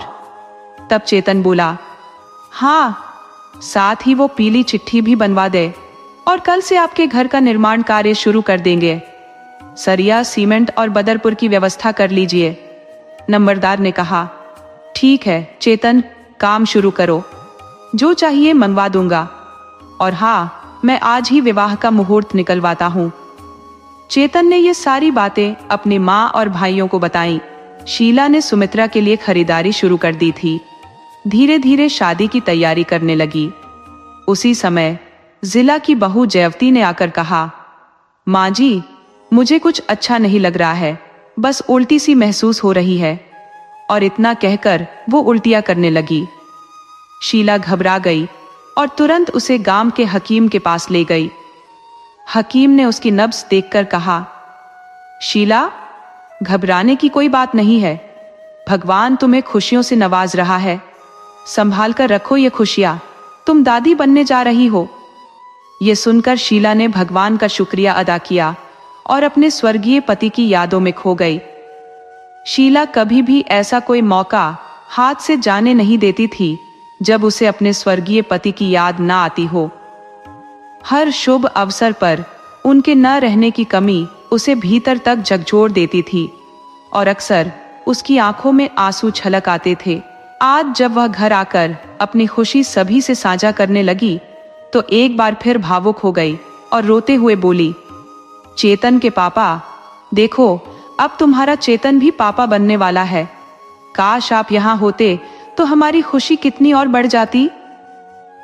शीला के रोने की आवाज सुनकर अड़ोसन दौड़ी चली आई और जब उसे पूरी बात पता चली तो उसने शीला को दिलासा देते हुए कहा, अरे बहन, जब जिंदगी हमें खुशियों का ढेर देती है तो बीती यादें भी मन में उठ खड़ी होती हैं। पर अब आंसू पोंछ लो और बहू का ख्याल रखो। उसकी सेहत अच्छी रहेगी तो बच्चा भी गर्भ में अच्छी तरह पलेगा। इसके बाद शीला ने सुमित्रा से कहा, बेटी, अपनी भाभी का ध्यान रखना। पहले 1-2 महीने थोड़ी तकलीफ होगी, फिर सब ठीक हो जाएगा। उसे जो पसंद आए वही खिलाना और अगर कुछ बाहर से मंगाना हो तो भाइयों से कहकर मंगवा लेना। मैं तेरी शादी की तैयारियों में लगी हुई हूँ। जल्दी ही तेरी बड़ी बहन को भी बुला लूंगी। विवाह की तारीख तय हो चुकी थी और अब सिर्फ 2 महीने का वक्त बचा था। शीला ने कहा, तुझे भी अब घर में ही रहना होगा, नहीं तो बाहर के कामों में उलझकर चेहरे का रंग फीका पड़ जाएगा, जो अच्छा नहीं लगेगा। उसने जयवती को सख्त हिदायतें दी कि अपनी ख्वाहिशों को मारना मत, जो भी चाहिए बस बता दिया कर। शीला ने समझा तो दिया था, लेकिन मन में अभी भी एक अनजाना डर बना हुआ था। सुमित्रा के बारे में उसका यह विश्वास था कि वह अभी भी एक बच्ची ही तो है। उसे इतनी समझ कहा कि खुद से सब संभाल सके। इसीलिए शीला अपनी बहू और सुमित्रा की शादी दोनों कामों पर अपनी पैनी नजर रख रही थी, ताकि कोई भी चीज उसकी निगाह से चूक न जाए। शीला ने अपने पुत्र चेतन से कहा, बेटा, अब तुम्हारे पास 2 जिम्मेदारियां हैं। तुम ही अपनी पत्नी का ख्याल रखना है और साथ ही साथ सुमित्रा की शादी की भी तैयारियां करनी है। ये कहते हुए उसने भरोसा दिलाया, हम सब तुम्हारे साथ हैं और हर काम में तुम्हारी मदद करेंगे। धीरे धीरे तैयारियां शुरू हो गई। सुमित्रा की शादी का दिन करीब आ गया। सभी रिश्तेदारों को बुलाया गया और बहुत धूमधाम से सुमित्रा का विवाह संपन्न हुआ। शादी के बाद सुमित्रा अपने ससुराल चली गई, जहां परंपरागत फेरे और पग फेरे की रस्में संपन्न हुई। सुमित्रा अब पूरी तरह अपने ससुराल की हो गई और शीला को यह जानकर बहुत संतोष हुआ कि सुमित्रा अपने नए घर में खुश है और किसी भी तरह की कोई समस्या नहीं है। अब शीला की पूरी देखभाल अपनी बहू जयवती पर केंद्रित हो गई। वह पूरे दिन उसकी देखभाल करती, इंश्योरिंग कि उसे किसी प्रकार की कोई तकलीफ ना हो। जब जयवती की गोद भराई की रस्म हुई, उसके पीहर वाले भी आए। इस मौके पर जयवती के पिता ने शीला से बात की और कुंदन के लिए अपनी बेटी श्यामा का विवाह प्रस्ताव रखा। शीला ने संयम से कहा, भाई साहब, अभी कुछ समय और रुकिए। जब जयवती के कोई संतान होगी तब हम इस प्रस्ताव पर विचार करेंगे। फिलहाल हमें जयवती की देखभाल करनी है। जयवती के पिता ने सहमति में सिर हिलाया और कहा, ठीक है बहन जी, जैसी आपकी इच्छा। जब जयवती का बच्चा हो जाएगा तब इस बारे में निर्णय कर लेंगे। वर्षा ऋतु के बाद आषाढ़ के महीने में जयवती ने एक पुत्र को जन्म दिया। जिस दिन यह खुशखबरी आई, आसमान पर काले बादल छाए थे और तेज बारिश हो रही थी। जैसे ही जयवती ने बेटे को जन्म दिया, मूसलाधार बारिश शुरू हो गई। यह देखकर शीला ने बच्चे का नाम मेघसिंह रखने का विचार किया।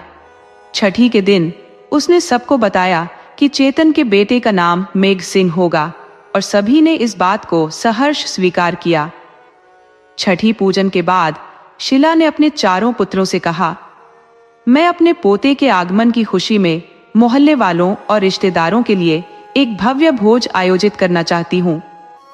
सभी बेटों ने सहमति व्यक्त की और आयोजन की तैयारी शुरू कर दी। अब शीला पूरी तन्मयता से प्रतिभोज की तैयारियों में लग गई। उसने पंडित जी से सौभाग्यशाली दिन निकलवाया और उसी के अनुरूप सभी को निमंत्रण भिजवा दिया। इस समारोह में चेतन के ससुराल वाले भी आए, क्योंकि नवजात शिशु के लिए वस्त्र और आभूषण लाना उनकी जिम्मेदारी थी, जिसे पारंपरिक रूप से चौचक कहा जाता है।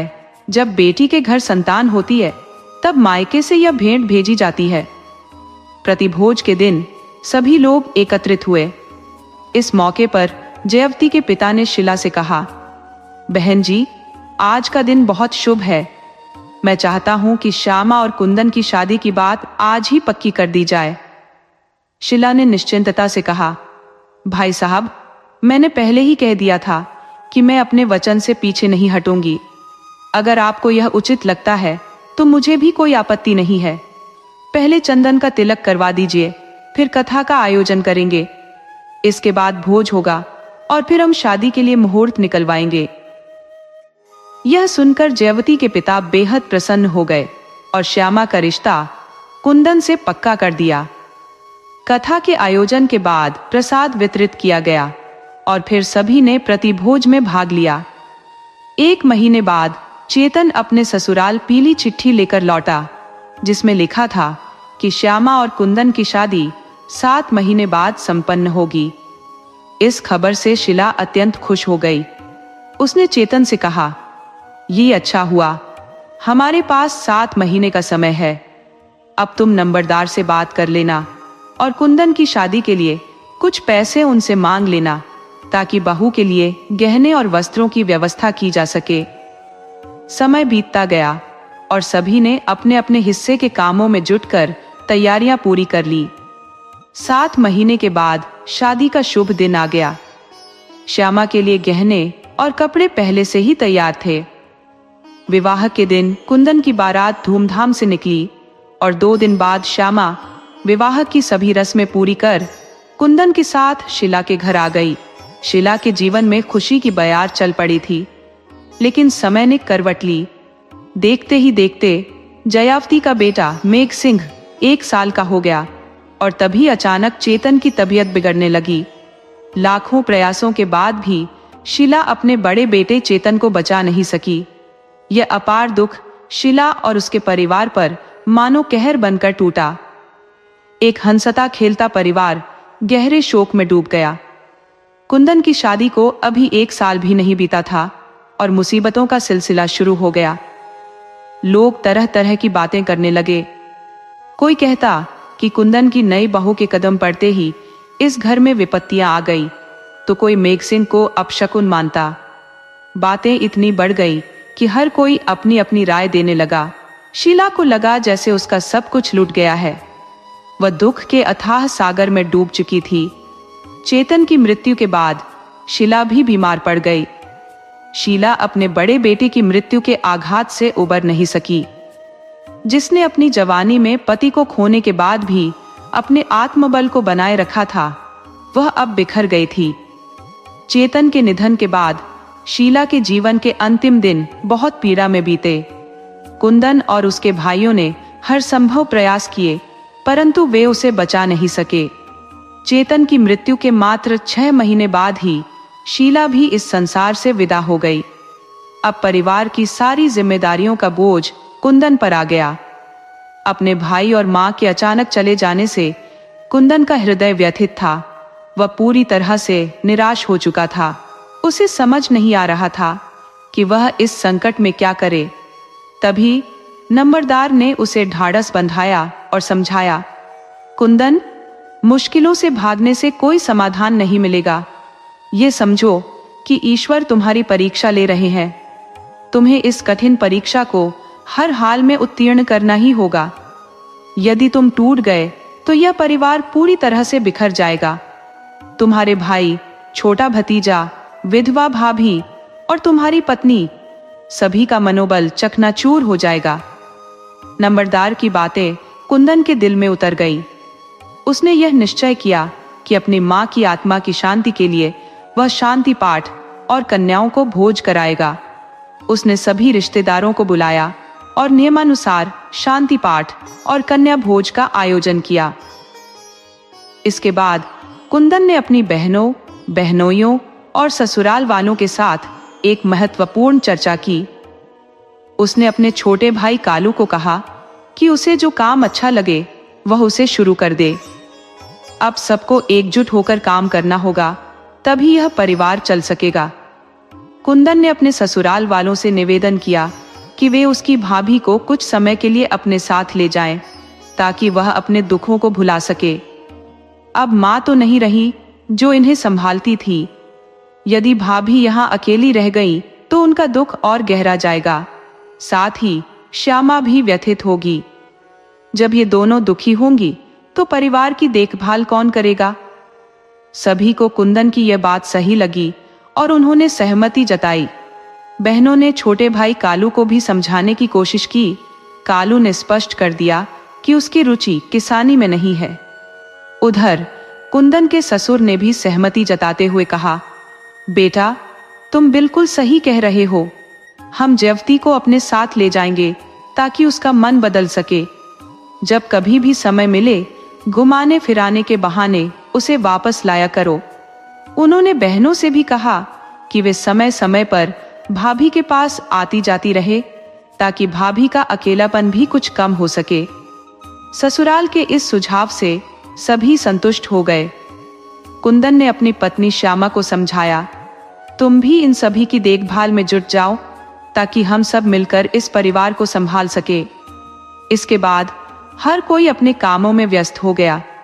निक्के तो पहले से ही खेती बाड़ी करता था, लेकिन अब उसने 7,710 बीघे जमीन बटाई पर लेकर खेती शुरू कर दी थी, जिससे पूरे साल का अनाज मिल जाता था। कालू ने भी निक्के के साथ काम करना शुरू कर दिया और साप्ताहिक पशु बाजार में एक व्यापारी के साथ जाने लगा। व्यापारी भैंसों का व्यापार करता था और धीरे धीरे कालू को भी भैंसों के व्यापार का अच्छा ज्ञान हो गया। एक दिन कालू ने निक्के और कुंदन से कहा, भाई, अगर पैसों की व्यवस्था हो जाए तो हम एक भैंस खरीद सकते हैं।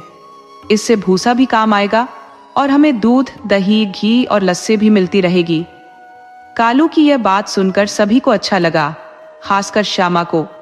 उसने मुस्कुराते हुए कहा, देवर जी ने सही कहा है, मुझे भी कुछ काम मिल जाएगा और दिन भर भैंस की देखरेख करने में समय भी कट जाएगा।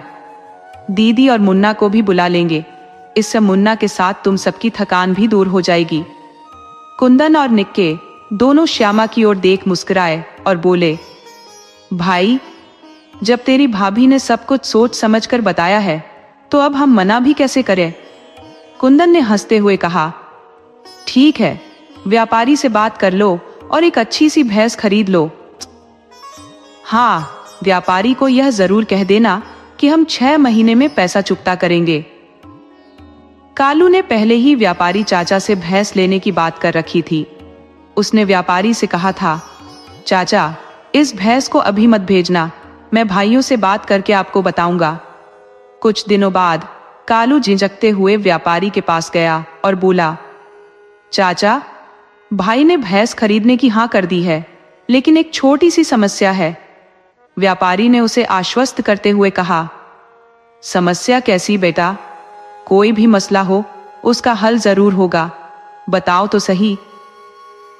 कालू ने धीरे से कहा, भैया ने कहा है कि पैसे हम 6 महीने बाद ही चुका पाएंगे। व्यापारी ने हंसते हुए कहा, अरे कालू, तेरे भाई की हाँ ही मेरे लिए काफी है। पैसों की चिंता मत कर, तू भैंस ले जा। वैसे भी तुझे मालूम है कि मैंने यह भैंस कितनी कीमत पर दी है।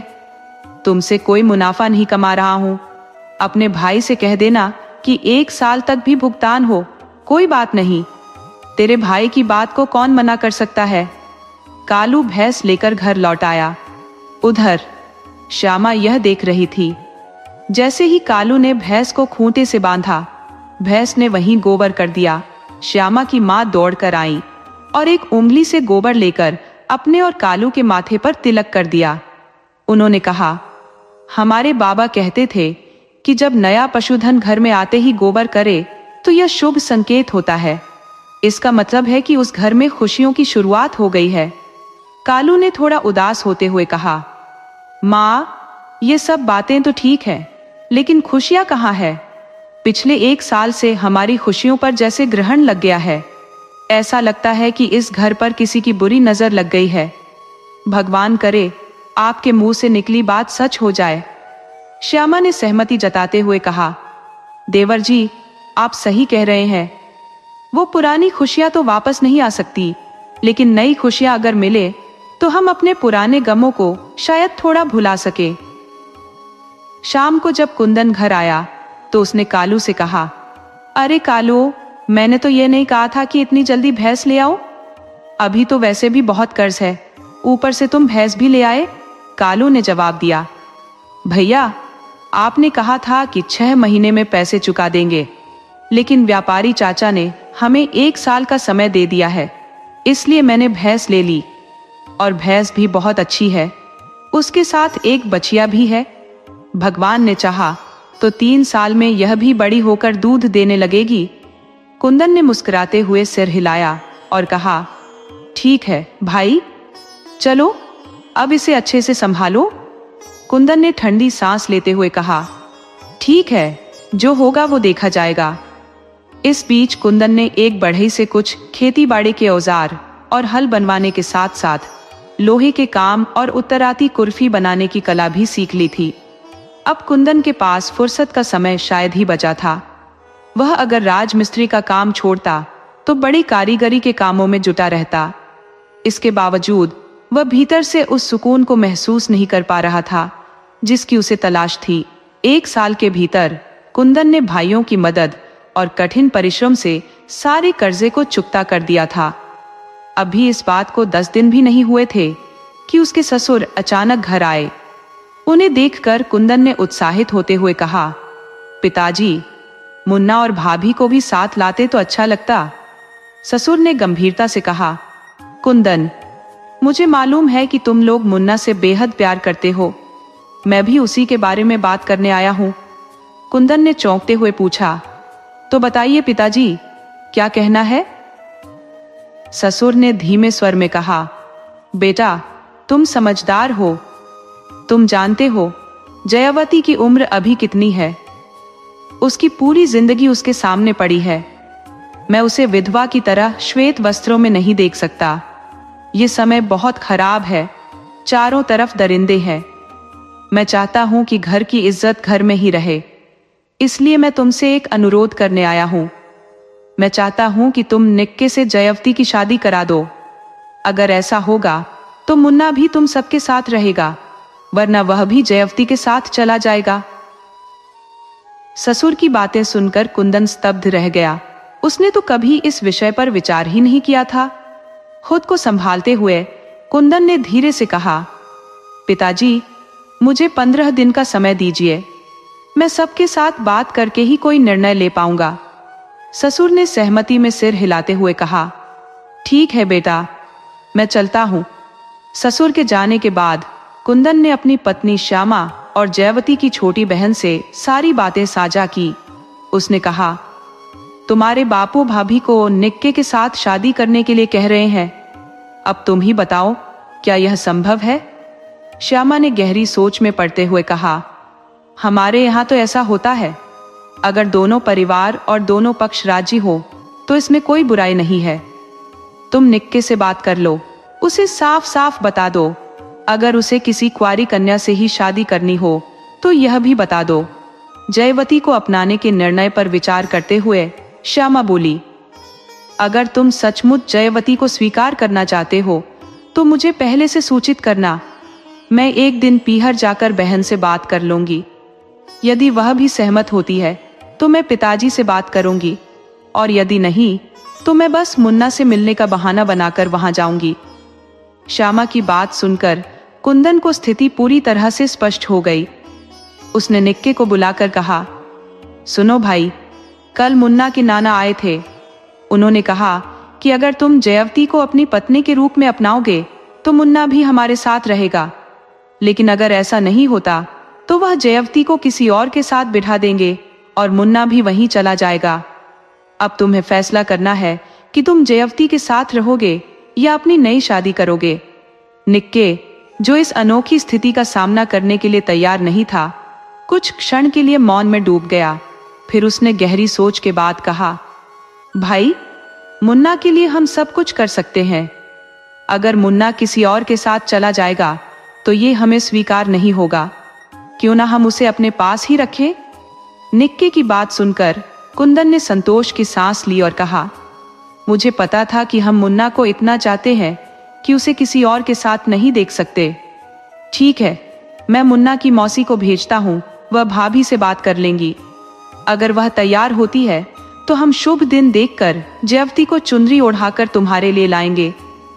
इसके बाद कुंदन ने श्यामा को सूचित किया, निक्के तैयार है। तुम पीहर जाकर बात करने से पहले एक बार जयवती से साफ साफ बात कर लो, ताकि यह सुनिश्चित हो सके कि वह इसके लिए तैयार है या नहीं। श्यामा को सब समझ आ गया और वह पीहर जाने की तैयारी करने लगी। शाम ढलते ही श्यामा मुन्ना के पास पहुंच गई। उसे देखकर सब हैरान रह गए कि वह बिना किसी पूर्व सूचना के क्यों आई है। श्यामा की मां ने चिंतित होकर पूछा, बेटी, सब ठीक तो है ना? तू अकेली ही आई है, दामाद बाबू नहीं आए? श्यामा ने मुस्कुराते हुए कहा, मां, सब कुछ ठीक है। मुझे मुन्ने की बहुत याद आ रही थी, इसलिए उससे मिलने चली आई। उसी समय श्यामा के पिता भी आ गए और अपनी बेटी को देखकर बहुत प्रसन्न हुए। फिर श्यामा ने मौका देखकर अपनी बड़ी बहन जयवती से कहा, दीदी, पिताजी चाहते हैं कि तुम निक्के के साथ अपना जीवन बिताओ। अगर हम इसे मना कर देते हैं तो पिताजी तुम्हें किसी और जगह बिठा देंगे। अब फैसला तुम्हारे हाथ में है। जयवती ने श्यामा की बातों को रोकते हुए उसकी होठों पर अपनी उंगलियां रख दी और कहा, छोटी, तुझे अब मेरा हाल जानने की क्या जरूरत? तेरे सवालों में अब समझदारी झलकती है, पर मेरा जीवन तो तभी समाप्त हो गया था जब तेरे जीजा इस संसार को छोड़कर चले गए थे।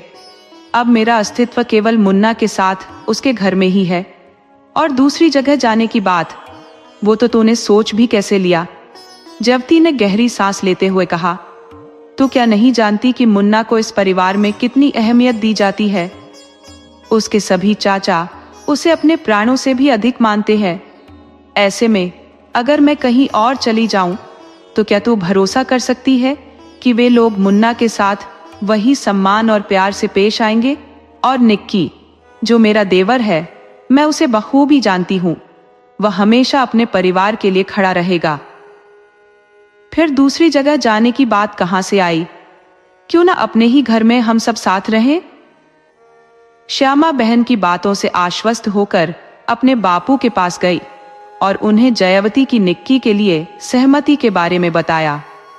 यह सुनकर बापू के चेहरे पर चिंता की जगह एक संतोष भरी मुस्कान आ गई।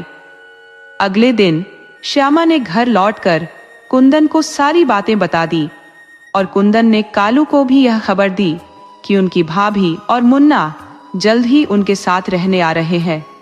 निक्की की शादी का खर्च भी कम हो गया। कालू ने कहा, भाई आपके ससुर जी मान गए हैं। कुंदन ने जवाब दिया, हाँ, तभी तो अब शुभ मुहूर्त देखकर जयावती को चुनरी ओढ़ाकर ले आएंगे। कुंदन ने जयावती के लिए एक नई जोड़ी कपड़े खरीदे जिन्हें सभी ने सामान्य रूप से पसंद किया। 10 दिन बाद का दिन शुभ माना गया। कुंदन अपने दोनों भाइयों और बहनों के साथ जयावती को चुनरी ओढ़ाकर निक्की के लिए लेकर आया। सब कुछ सुचारू रूप से चल रहा था और घर में कब कौन सा काम पूरा हो जाता इसका अंदाजा किसी को नहीं होता था। जयावती ने भैंस और बाहरी काम संभाल रखा था, जबकि सामान्य रसोई की जिम्मेदारी ले रही थी। जयावती को घर आए 15 दिन हो गए थे, मगर निक्की अभी भी उससे दूरी बनाए हुए था। श्यामा को भी यह बात खटक रही थी। एक दिन श्यामा ने निक्की से कहा, देवर जी, अब तो दीदी के साथ रहा करो, क्यों अभी भी बाहर सोते हो? निक्की ने संकोच भरे स्वर में कहा, भाभी, मैं उन्हें बड़ी भाभी की तरह मानता हूं, तो बताओ मैं उनके साथ कैसे रह सकता हूं? श्यामा ने यह बात जयावती को बताई और कहा, दीदी, तुम निक्की से बात क्यों नहीं करती? उसे समझाओ, अगर इसी तरह दूर रहोगे तो क्या फायदा? जयावती ने शांति से जवाब दिया, तू चिंता मत कर, धीरे धीरे सब ठीक हो जाएगा। मुन्ना उनके पास ही तो है, वक्त के साथ हमारी दूरियां भी मिट जाएंगी। मुझे पता है, पहले कदम मुझे ही उठाने होंगे। एक दिन कुंदन और श्यामा छोटी बहन के यहाँ घूमने गए थे और कालू भी व्यापारी के साथ पशु मेला देखने गया था। शाम को जब निक्की खाना खाने आया, तब जयावती ने कहा, मुझे अकेले डर लगता है, अभी तक मैं कभी अकेली नहीं रही। निक्की ने जवाब दिया, मुन्ना तो तुम्हारे पास है। और फिर बाहर बरामदे में चारपाई बिछा ली। थोड़ी देर में मुन्ना आकर सो गया। जैसे ही मुन्ना सोया, अचानक बादलों की गर्जना के साथ बिजली कड़कने लगी। जयावती बरामदे में आई और निक्की से बोली, मुन्ना को अंदर सुला दो और तुम भी अपनी चारपाई अंदर कर लो। ये बेमौसम की बारिश है, बरामदे में भीग जाओगे और तबीयत खराब हो जाएगी। निक्की ने उसकी बात मान ली और चारपाई कमरे में ले आया। बारिश तेज हो गई थी। जब मुन्ना सो गया, तब जयावती ने निक्की से कहा, जब मेरे बापू और अम्मा ने मुझे तुम्हारे साथ जोड़ दिया है, तो फिर तुम मुझसे दूर क्यों रहते हो? हम पति पत्नी हैं और इस रिश्ते को निभाना हमारा कर्तव्य है। निक्की ने उसकी बात समझी और स्वीकार कर ली। दोनों का रिश्ता अब पति पत्नी जैसा हो गया। जब 2 दिन बाद कुंदन और श्यामा लौटे, तो श्यामा ने जयावती को सजी धजी देखा और उसके चेहरे पर मुस्कान आ गई। अब जयावती और निक्की पूरी तरह पति पत्नी के रिश्ते में बंध गए थे। कुंदन ने अपने जीवन को पूरी तरह से बदलने का मन बना लिया था। एक बार फिर से उनके घर में खुशी और रौनक लौट आई। कुंदन ने राजमिस्त्री का काम करने के साथ साथ बढ़ई का कार्य भी सीख लिया था। इसके अलावा वह गांव के वैद्य जी से आयुर्वेद की शिक्षा भी ग्रहण करने लगे। कुछ ही समय में कुंदन ने नाड़ी देखकर रोग पहचानने और इलाज का तरीका सीख लिया था। अब केवल व्यावहारिक उपचार की सीख बाकी थी। एक दिन वैद्य जी एक मरीज को देखने के लिए जा रहे थे, तो उन्होंने कुंदन को भी साथ चलने को कहा। रास्ते में कुंदन ने कहा, गुरुजी, आज मुझे भरोसा है कि मैं रोगी की नाड़ी देखकर उसकी बीमारी का अनुमान लगा सकता हूं। जब वे मरीज के घर पहुंचे, तो देखा कि मुख्य द्वार के पास अमरूद के पत्ते बिखरे हुए थे। घर के अंदर मरीज पेट दर्द से कराह रहा था। वैद्य जी ने उसका दाहिना हाथ पकड़ा और नाड़ी देखने लगे। इस बीच मरीज के परिवार वाले बेचैन होकर पूछने लगे, वैद्य जी, क्या चिंता की कोई बात है? वैद्य जी ने गंभीर स्वर में कहा, चिंता की बात थी, लेकिन अब जब मैं यहाँ हूँ तो कोई समस्या नहीं है। फिर उन्होंने मरीज से पूछा, तुमने कितने अमरूद खाए? मरीज ने उत्तर दिया, मीठे थे, 2 ही खाए। वैद्य जी ने मुस्कुराते हुए कहा, नमक नहीं लगाया होगा। अगर नमक लगाया होता तो 4 भी खा लेते और कुछ न होता। खैर, अब जो हुआ सो हुआ, गर्म पानी पी लो, आराम आ जाएगा।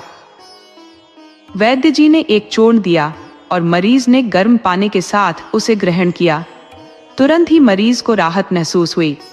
वैद्य जी ने उसे 4 पूड़ियां बनाकर दी और कहा, रात सोने से पहले और सुबह खाने के बाद गर्म पानी के साथ लेना। फीस लेकर वे लौटने लगे। रास्ते में कुंदन ने पूछा, गुरुजी, आपने कैसे जाना कि उसने अमरूद खाया है? वैद्य जी ने हंसते हुए उत्तर दिया, रोग की जांच 3 प्रकार से होती है, देखकर, पूछकर और छूकर। मैंने घर के बाहर ताजे अमरूद के पत्ते देखे थे। यह साफ संकेत था कि घर में अमरूद आए हैं, और मीठे अमरूद बिना नमक के खा लेने से पेट में दर्द हो सकता है। बाकी मैंने नाड़ी देखकर और पूछकर अपनी पुष्टि की, समझे? कुंदन ने सिर हिलाते हुए कहा, समझ गया गुरुजी। वैद्य जी ने कहा, रोग की पहचान में सूक्ष्म अवलोकन की आवश्यकता होती है। ये गुण धीरे धीरे विकसित होता है। कुंदन ने रात भर इस पर विचार किया और अगली सुबह वह फिर से वैद्य जी के पास पहुंच गया। वैद्य जी ने उसे विस्तार से समझाया और इसके बाद कुंदन का इस क्षेत्र में नाम फैल गया। आसपास के गांवों में उसकी खूब चर्चा होने लगी। कुंदन ने अपने गुरु से एक महत्वपूर्ण शिक्षा ली थी। गरीबों से कभी पैसा नहीं लेना चाहिए। सक्षम व्यक्तियों से अवश्य लेना चाहिए ताकि गरीबों की सहायता की जा सके। उसने यह भी सीखा कि सूदखोरों से मेहनताना और समय की भरपाई के लिए अधिक पैसे लेने चाहिए। कुंदन ने यह संघर्ष जारी रखा और अपने दोनों भाइयों निक्के और कालू को भी संगठित रखा। दोनों भाई किसी भी छोटे से छोटे काम को भी कुंदन से पूछे बिना नहीं करते थे। समय बीतने के साथ जीवन के कटुघाव भी अपने आप भर जाते हैं, और यही कुंदन और उसके परिवार के साथ भी हुआ। धीरे धीरे उनके परिवार में सब कुछ सामान्य से भी बेहतर हो गया। अब उनके घर में फिर से खुशियों की बहार लौट आई थी। हालांकि कुंदन के हृदय के किसी कोने में अपने बड़े भाई की मृत्यु का दर्द सदा के लिए गहरे में बैठा हुआ था। वह यह भली भांति जानता था कि जब उसका बड़ा भाई जीवित था तब किसी चिंता की कोई आवश्यकता नहीं थी, क्योंकि वह सब संभाल लेता था। लेकिन अब जब वह खुद परिवार का मुखिया बन गया था तो उसे यह सुनिश्चित करना था कि पूरे परिवार की जिम्मेदारियों को बखूबी निभाए। ये उसके लिए एक विशाल जिम्मेदारी थी जिसे उसने अत्यधिक समर्पण और कुशलता से निभाया। अपने 2 छोटे भाइयों को कुंदन ने एक ही मूल मंत्र दिया, हमें आपस में कभी नहीं लड़ना चाहिए, चाहे कैसी भी परिस्थितियां हों। बाहरी लोग हमारी खुशियों में आग लगाने की कोशिश करेंगे, लेकिन हमें किसी की बातों में नहीं आना है। हमें अपने कर्तव्यों पर डटे रहकर अपने बड़े भाई और माँ के सम्मान की रक्षा के लिए हमेशा तैयार रहना है। कुंदन ने जीवन में जो भी कार्य सीखे थे, उन सब के माध्यम से वह अपने परिवार की समस्त जिम्मेदारियों को बखूबी निभा रहा था। जयवती के आगमन के बाद तो परिवार में और भी खुशहाली छा गई। पूरे परिवार ने जयवती को अपार प्रेम दिया और कुंदन का स्नेह तो कुछ अलग ही स्तर पर था। कुंदन जब भी हाट बाजार जाता, वह हमेशा जयवती के लिए कुछ न कुछ उपहार अवश्य लाता। मुन्ना भी कुंदन के लौटने का बड़े उत्साह से इंतजार करता था। इधर कुंदन के छोटे भाई कालू के लिए भी रिश्ते आने लगे थे। एक दिन कुंदन ने अपनी पत्नी जयवती से इस बारे में चर्चा की। जयवती ने कुछ सोचते हुए कहा, नहीं, कालू के लिए हमारी सगी बहन को नहीं लाएंगे।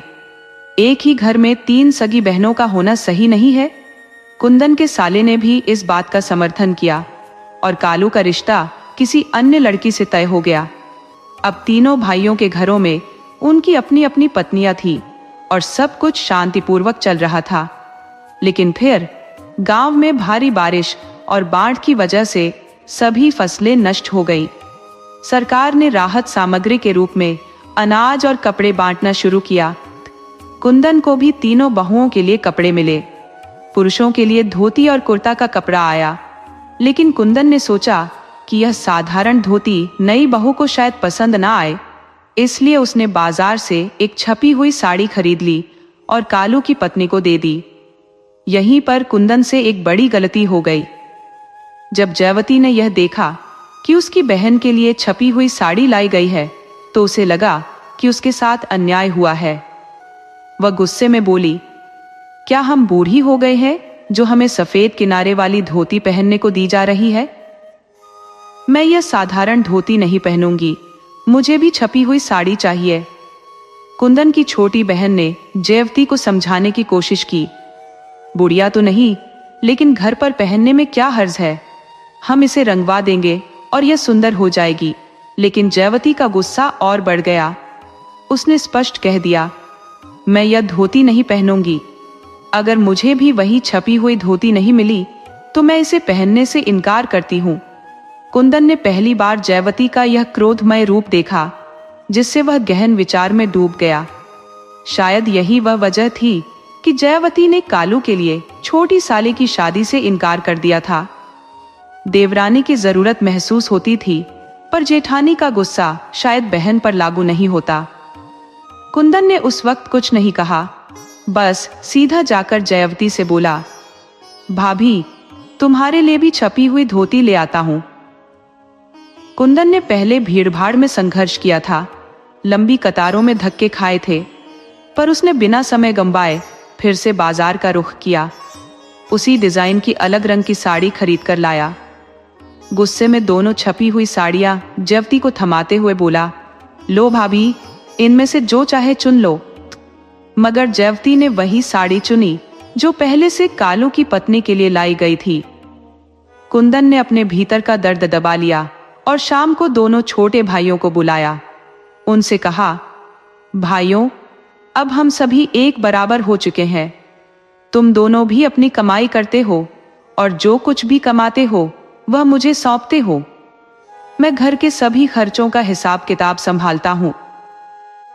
भाई और मां के जाने के बाद से मैं यह जिम्मेदारी निभा रहा हूं, पर अब मैं तुम्हें एक महत्वपूर्ण बात बताना चाहता हूं। ध्यान से सुनो भाइयों, भाई हमेशा साथ नहीं रहते। कभी न कभी किसी न किसी बहाने से विवाद होते हैं, झगड़े होते हैं और अंततः बंटवारे की नौबत आ ही जाती है। ये दुनिया की रीत है। भाई भाई को छोड़ो, बाप बेटे भी साथ नहीं रहते। इसलिए मैं सोचता हूं कि अब हमें अलग हो जाना चाहिए, ताकि बाहर वालों की नजरों में हम पर कोई आंच ना आए। हमारे पास 3 कमरे हैं, हर एक को एक एक कमरा मिल जाएगा। सभी अपने अपने चूल्हे अलग कर लें, जो चाहे बनाएं और खाएं। मुन्ना की बात करें तो उसकी जिम्मेदारी हम तीनों की है। वह जहां चाहे जो चाहे खा सकता है, उसे रोकने टोकने की कोई आवश्यकता नहीं है। जब वह पढ़ लिख कर बड़ा हो जाएगा और उसकी शादी होगी, तब मकान की व्यवस्था हम तीनों को मिलकर करनी होगी। हमारी संपत्ति कुछ खास नहीं है, बस यह मकान ही है। बाकी जो कुछ है हमें मेहनत से हासिल करना होगा। कुंदन ने आगे कहा, भाइयों, एक और बात, आने वाले समय में जो भी वैवाहिक कार्यक्रम होंगे उसमें मेहमान नवाजी की जिम्मेदारी सभी की समान रूप से होगी। अगर किसी को इस पर कोई आपत्ति है तो अभी बताओ। दोनों छोटे भाइयों ने जवाब दिया, भाई, अब बंटवारा जरूरी है। कुंदन ने एक गहरी सांस ली और बोला, तुम दोनों मुझे सम्मान देते हो और मैं तुम्हें उतना ही प्यार करता हूं जितना कि मुन्ना को। लेकिन फिर भी किसी दिन कामकाज या किसी और बात को लेकर हमारी घरवालियों में झगड़ा हुआ तो हमें नुकसान भुगतना पड़ेगा। जब पड़ोसियों का घर जलता है तो उसकी तपिश हमें भी महसूस होती है। अगर झगड़ा हुआ तो इसके दूरगामी परिणाम होंगे, और यह सिर्फ घर के कामकाज या खाने तक सीमित नहीं रहेगा। जब तक हम अलग नहीं होंगे यह आग बुझ नहीं सकती। इसलिए मेरे भाइयों, हमें किसी को कोई मौका दिए बिना चुपचाप अलग हो जाना चाहिए, ताकि जब लोग जाने तब हमारी मिसाल दी जाए। उन तीनों भाइयों से कुछ सीखो, जो बिना किसी को भनक लगे चुपचाप अलग हो गए। अब हमारे साथ यही बात है, कोई भी अलग हो जाए तो औरतों के झगड़े या बच्चों के बहाने का असर हम पर नहीं पड़ना चाहिए। हमें उन्हें साफ साफ कहना होगा कि अपने झगड़े प्यार मोहब्बत में रहे, जैसे भी रहना चाहे, लेकिन हमारी आपसी समझ में दरार डालने की कोशिश न करें। अगर उन्होंने ऐसा किया तो परिणाम गंभीर होंगे। अपनी लड़ाई झगड़े अपनी ही हद में रखना, बच्चों के झगड़ों से दूर रहना, क्योंकि बच्चे लड़कर फिर से खेलते हैं, ये बात समझ में आनी चाहिए। इतना कहने के बाद कुंदन ने अपने भाइयों से कहा, कल हम तीनों औरतों के साथ बंटवारा कर लेंगे। अगले दिन तीनों भाई घर पर ही रहे, खाना खाकर इकट्ठा हुए। सबसे पहले जयवती से बात शुरू की। कुंदन ने कहा, आज हम तीनों भाई अलग हो रहे हैं, तुम घर की सबसे बड़ी हो, बताओ कौन सा कमरा लोगी? निक्के और कालू ये सोच रहे थे कि शायद जयवती छोटे के लिए कहेगी, लेकिन उनकी सोच गलत साबित हुई। जयवती ने तुरंत बीच वाला कमरा मांग लिया। फिर छोटी से पूछा गया, अब तुम बताओ कौन सा कमरा चाहोगी? उसने आशा के अनुरूप जवाब दिया, जो आप देंगे वही मंजूर है। कुंदन ने कहा, नहीं, तुम खुद बताओ कि तीनों कमरों में से तुम्हें कौन सा चाहिए। तब उसने कहा, जब हम तीनों एक एक कमरे में रह ही रहे थे और बड़ी जी को बीच वाला चाहिए, तो मैं उसी कमरे में रहूंगी जिसमें अब तक रह रही हूं। निक्के ने कहा, जब हम अब तक पूर्वी कोने के कमरे में रह रहे थे, तो अब क्यों नहीं? कमरे तो तीनों ही बराबर है। जयवती ने कहा, नहीं, मुझे बीच वाला ही कमरा चाहिए। श्यामा ने तब कहा, छोटी, तुम इनमें से जो चाहो वो कमरा ले लो। फिर भी उसने वही कहा, जी, आप जैसा कहेंगी, मैं उसी में रहूंगी। कालू ने कहा, कोई बात नहीं भाभी, हम पूर्वी छोर वाला कमरा ले लेंगे। आप जिस कमरे में रह रही हैं उसी में रहे, कम से कम एक जगह स्थिरता तो बनी रहेगी। इसके बाद रुपए पैसे, अनाज, आटा दाल और यहाँ तक कि जेवरों का भी बंटवारा कर दिया गया। कुंदन ने कहा, अब तुम सब अपना अपना सामान समेटकर अपने अपने कमरों में रख लो। कल से सब अपना खाना खुद बनाएंगे। जो बनाना है वो बनाओ और खाओ। ये बंटवारा सिर्फ घर के भीतर का है, बाहर की दुनिया में किसी झगड़े का कोई हिस्सा नहीं है। जानवरों को 3 बार चारा, पानी देना और गोबर साफ करना एक दिन के हिसाब से बारी बारी से सभी करेंगी। जिस दिन जिसकी बारी होगी वह उस दिन का दूध, दही और लस्सी भी देखेगी। हम जो कमाएंगे वो अपने हिस्से से अपनी अपनी पत्नी के पास रखेंगे। भैंस के चुन्नी छोकर का प्रबंध हम तीनों मिलकर करेंगे, इसमें कोई कसर नहीं छोड़नी चाहिए। अगर किसी को कुछ गलत लगे तो अभी बोल दे। तब जयवती ने पूछा, मेरे एक सीन वाले का क्या होगा? सभी ने कहा, उसका ध्यान रखना, अगर कुछ गलत हो तो हमें जरूर बताना। कुंदन ने सभी को अलग अलग कर तो दिया, लेकिन वह खुद कभी अलग नहीं हो पाया। उसका काम ही ऐसा था कि उसे पैसों की कमी नहीं होती थी। वह हमेशा काम में जुटा रहता। राजमिस्त्री के काम के साथ साथ उसे वक्त मिलता तो वह आयुर्वेदिक नुस्खे तैयार करता। छोटी बड़ी बीमारियों के लिए उसके पास कई तरह की औषधियां होती। कभी कभी वह पेट दर्द की गोलियां बनाता, जो किसी भी प्रकार के पेट दर्द से तुरंत राहत देती थी। गांवों में यह समस्या आम थी और कुंदन के नुस्खे काफी मशहूर हो गए थे। वह हमेशा अपने गुरु की हिदायतों का पालन करता और किसी गरीब या जरूरतमंद से पैसे नहीं लेता। वह अमीरों से इस घाटे की भरपाई कर लेता था। इस प्रकार उसकी सामाजिक प्रतिष्ठा भी बनी रहती और लोग उसे खूब दुआएं देते। लेकिन इन दुआओं का कोई प्रत्यक्ष असर उसकी गृहस्थी पर नहीं दिखाई देता था। तीनों भाइयों के चूल्हे अलग अलग जलने लगे और यह बात धीरे धीरे पूरे गांव में फैल गई। जो लोग कुंदन के करीबी थे वे उससे मिलने आते और बंटवारे का कारण पूछते। लेकिन जब कुंदन ने उन्हें अपना निर्णय बताया तो सभी उसे सराहते। हालांकि एक दिन मोहल्ले के एक व्यक्ति ने कुंदन के छोटे भाई से झगड़ा करने का दुस्साहस किया। उसे लगा कि अब तीनों भाई अलग हो गए हैं, इसलिए वह उन पर हावी हो सकता है। उसने कालू से बदतमीजी की, जिसे सुनते ही निक्के भड़क उठा और बोला, अपनी जुबान पर लगाम लगा ले, वरना तेरी हड्डी पसली एक कर दूंगा। उसी वक्त कुंदन ने दूर से आवाज लगाई, निक्के, उसे पकड़, मैं आ रहा हूं। बस फिर क्या था, वह व्यक्ति वहां से ऐसे गायब हो गया जैसे हवा में घुल गया हो। सुन लो, यदि किसी के मन में यह भ्रम है कि हम तीनों भाई अलग हो गए हैं, तो इस गलतफहमी को तुरंत दूर कर लो। हम चाहे घर के भीतर अलग अलग रहते हो, पर बाहर की दुनिया के लिए हम हमेशा एक हैं।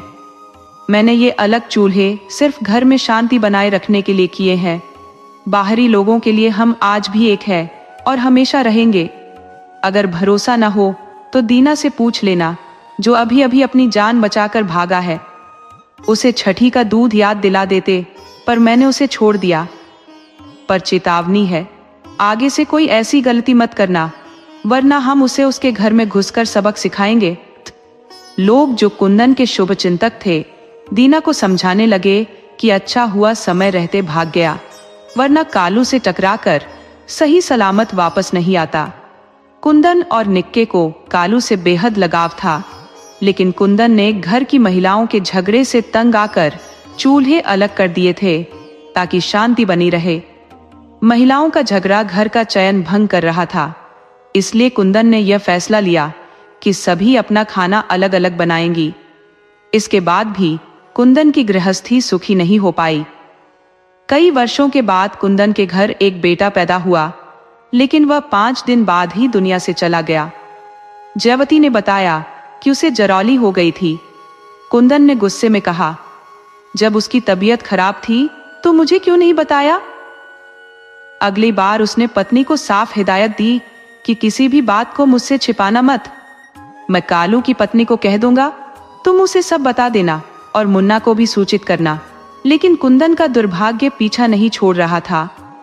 उसका दूसरा बेटा भी बीमारी के कारण चल बसा और उसकी मौत रहस्यमयी बनी रही।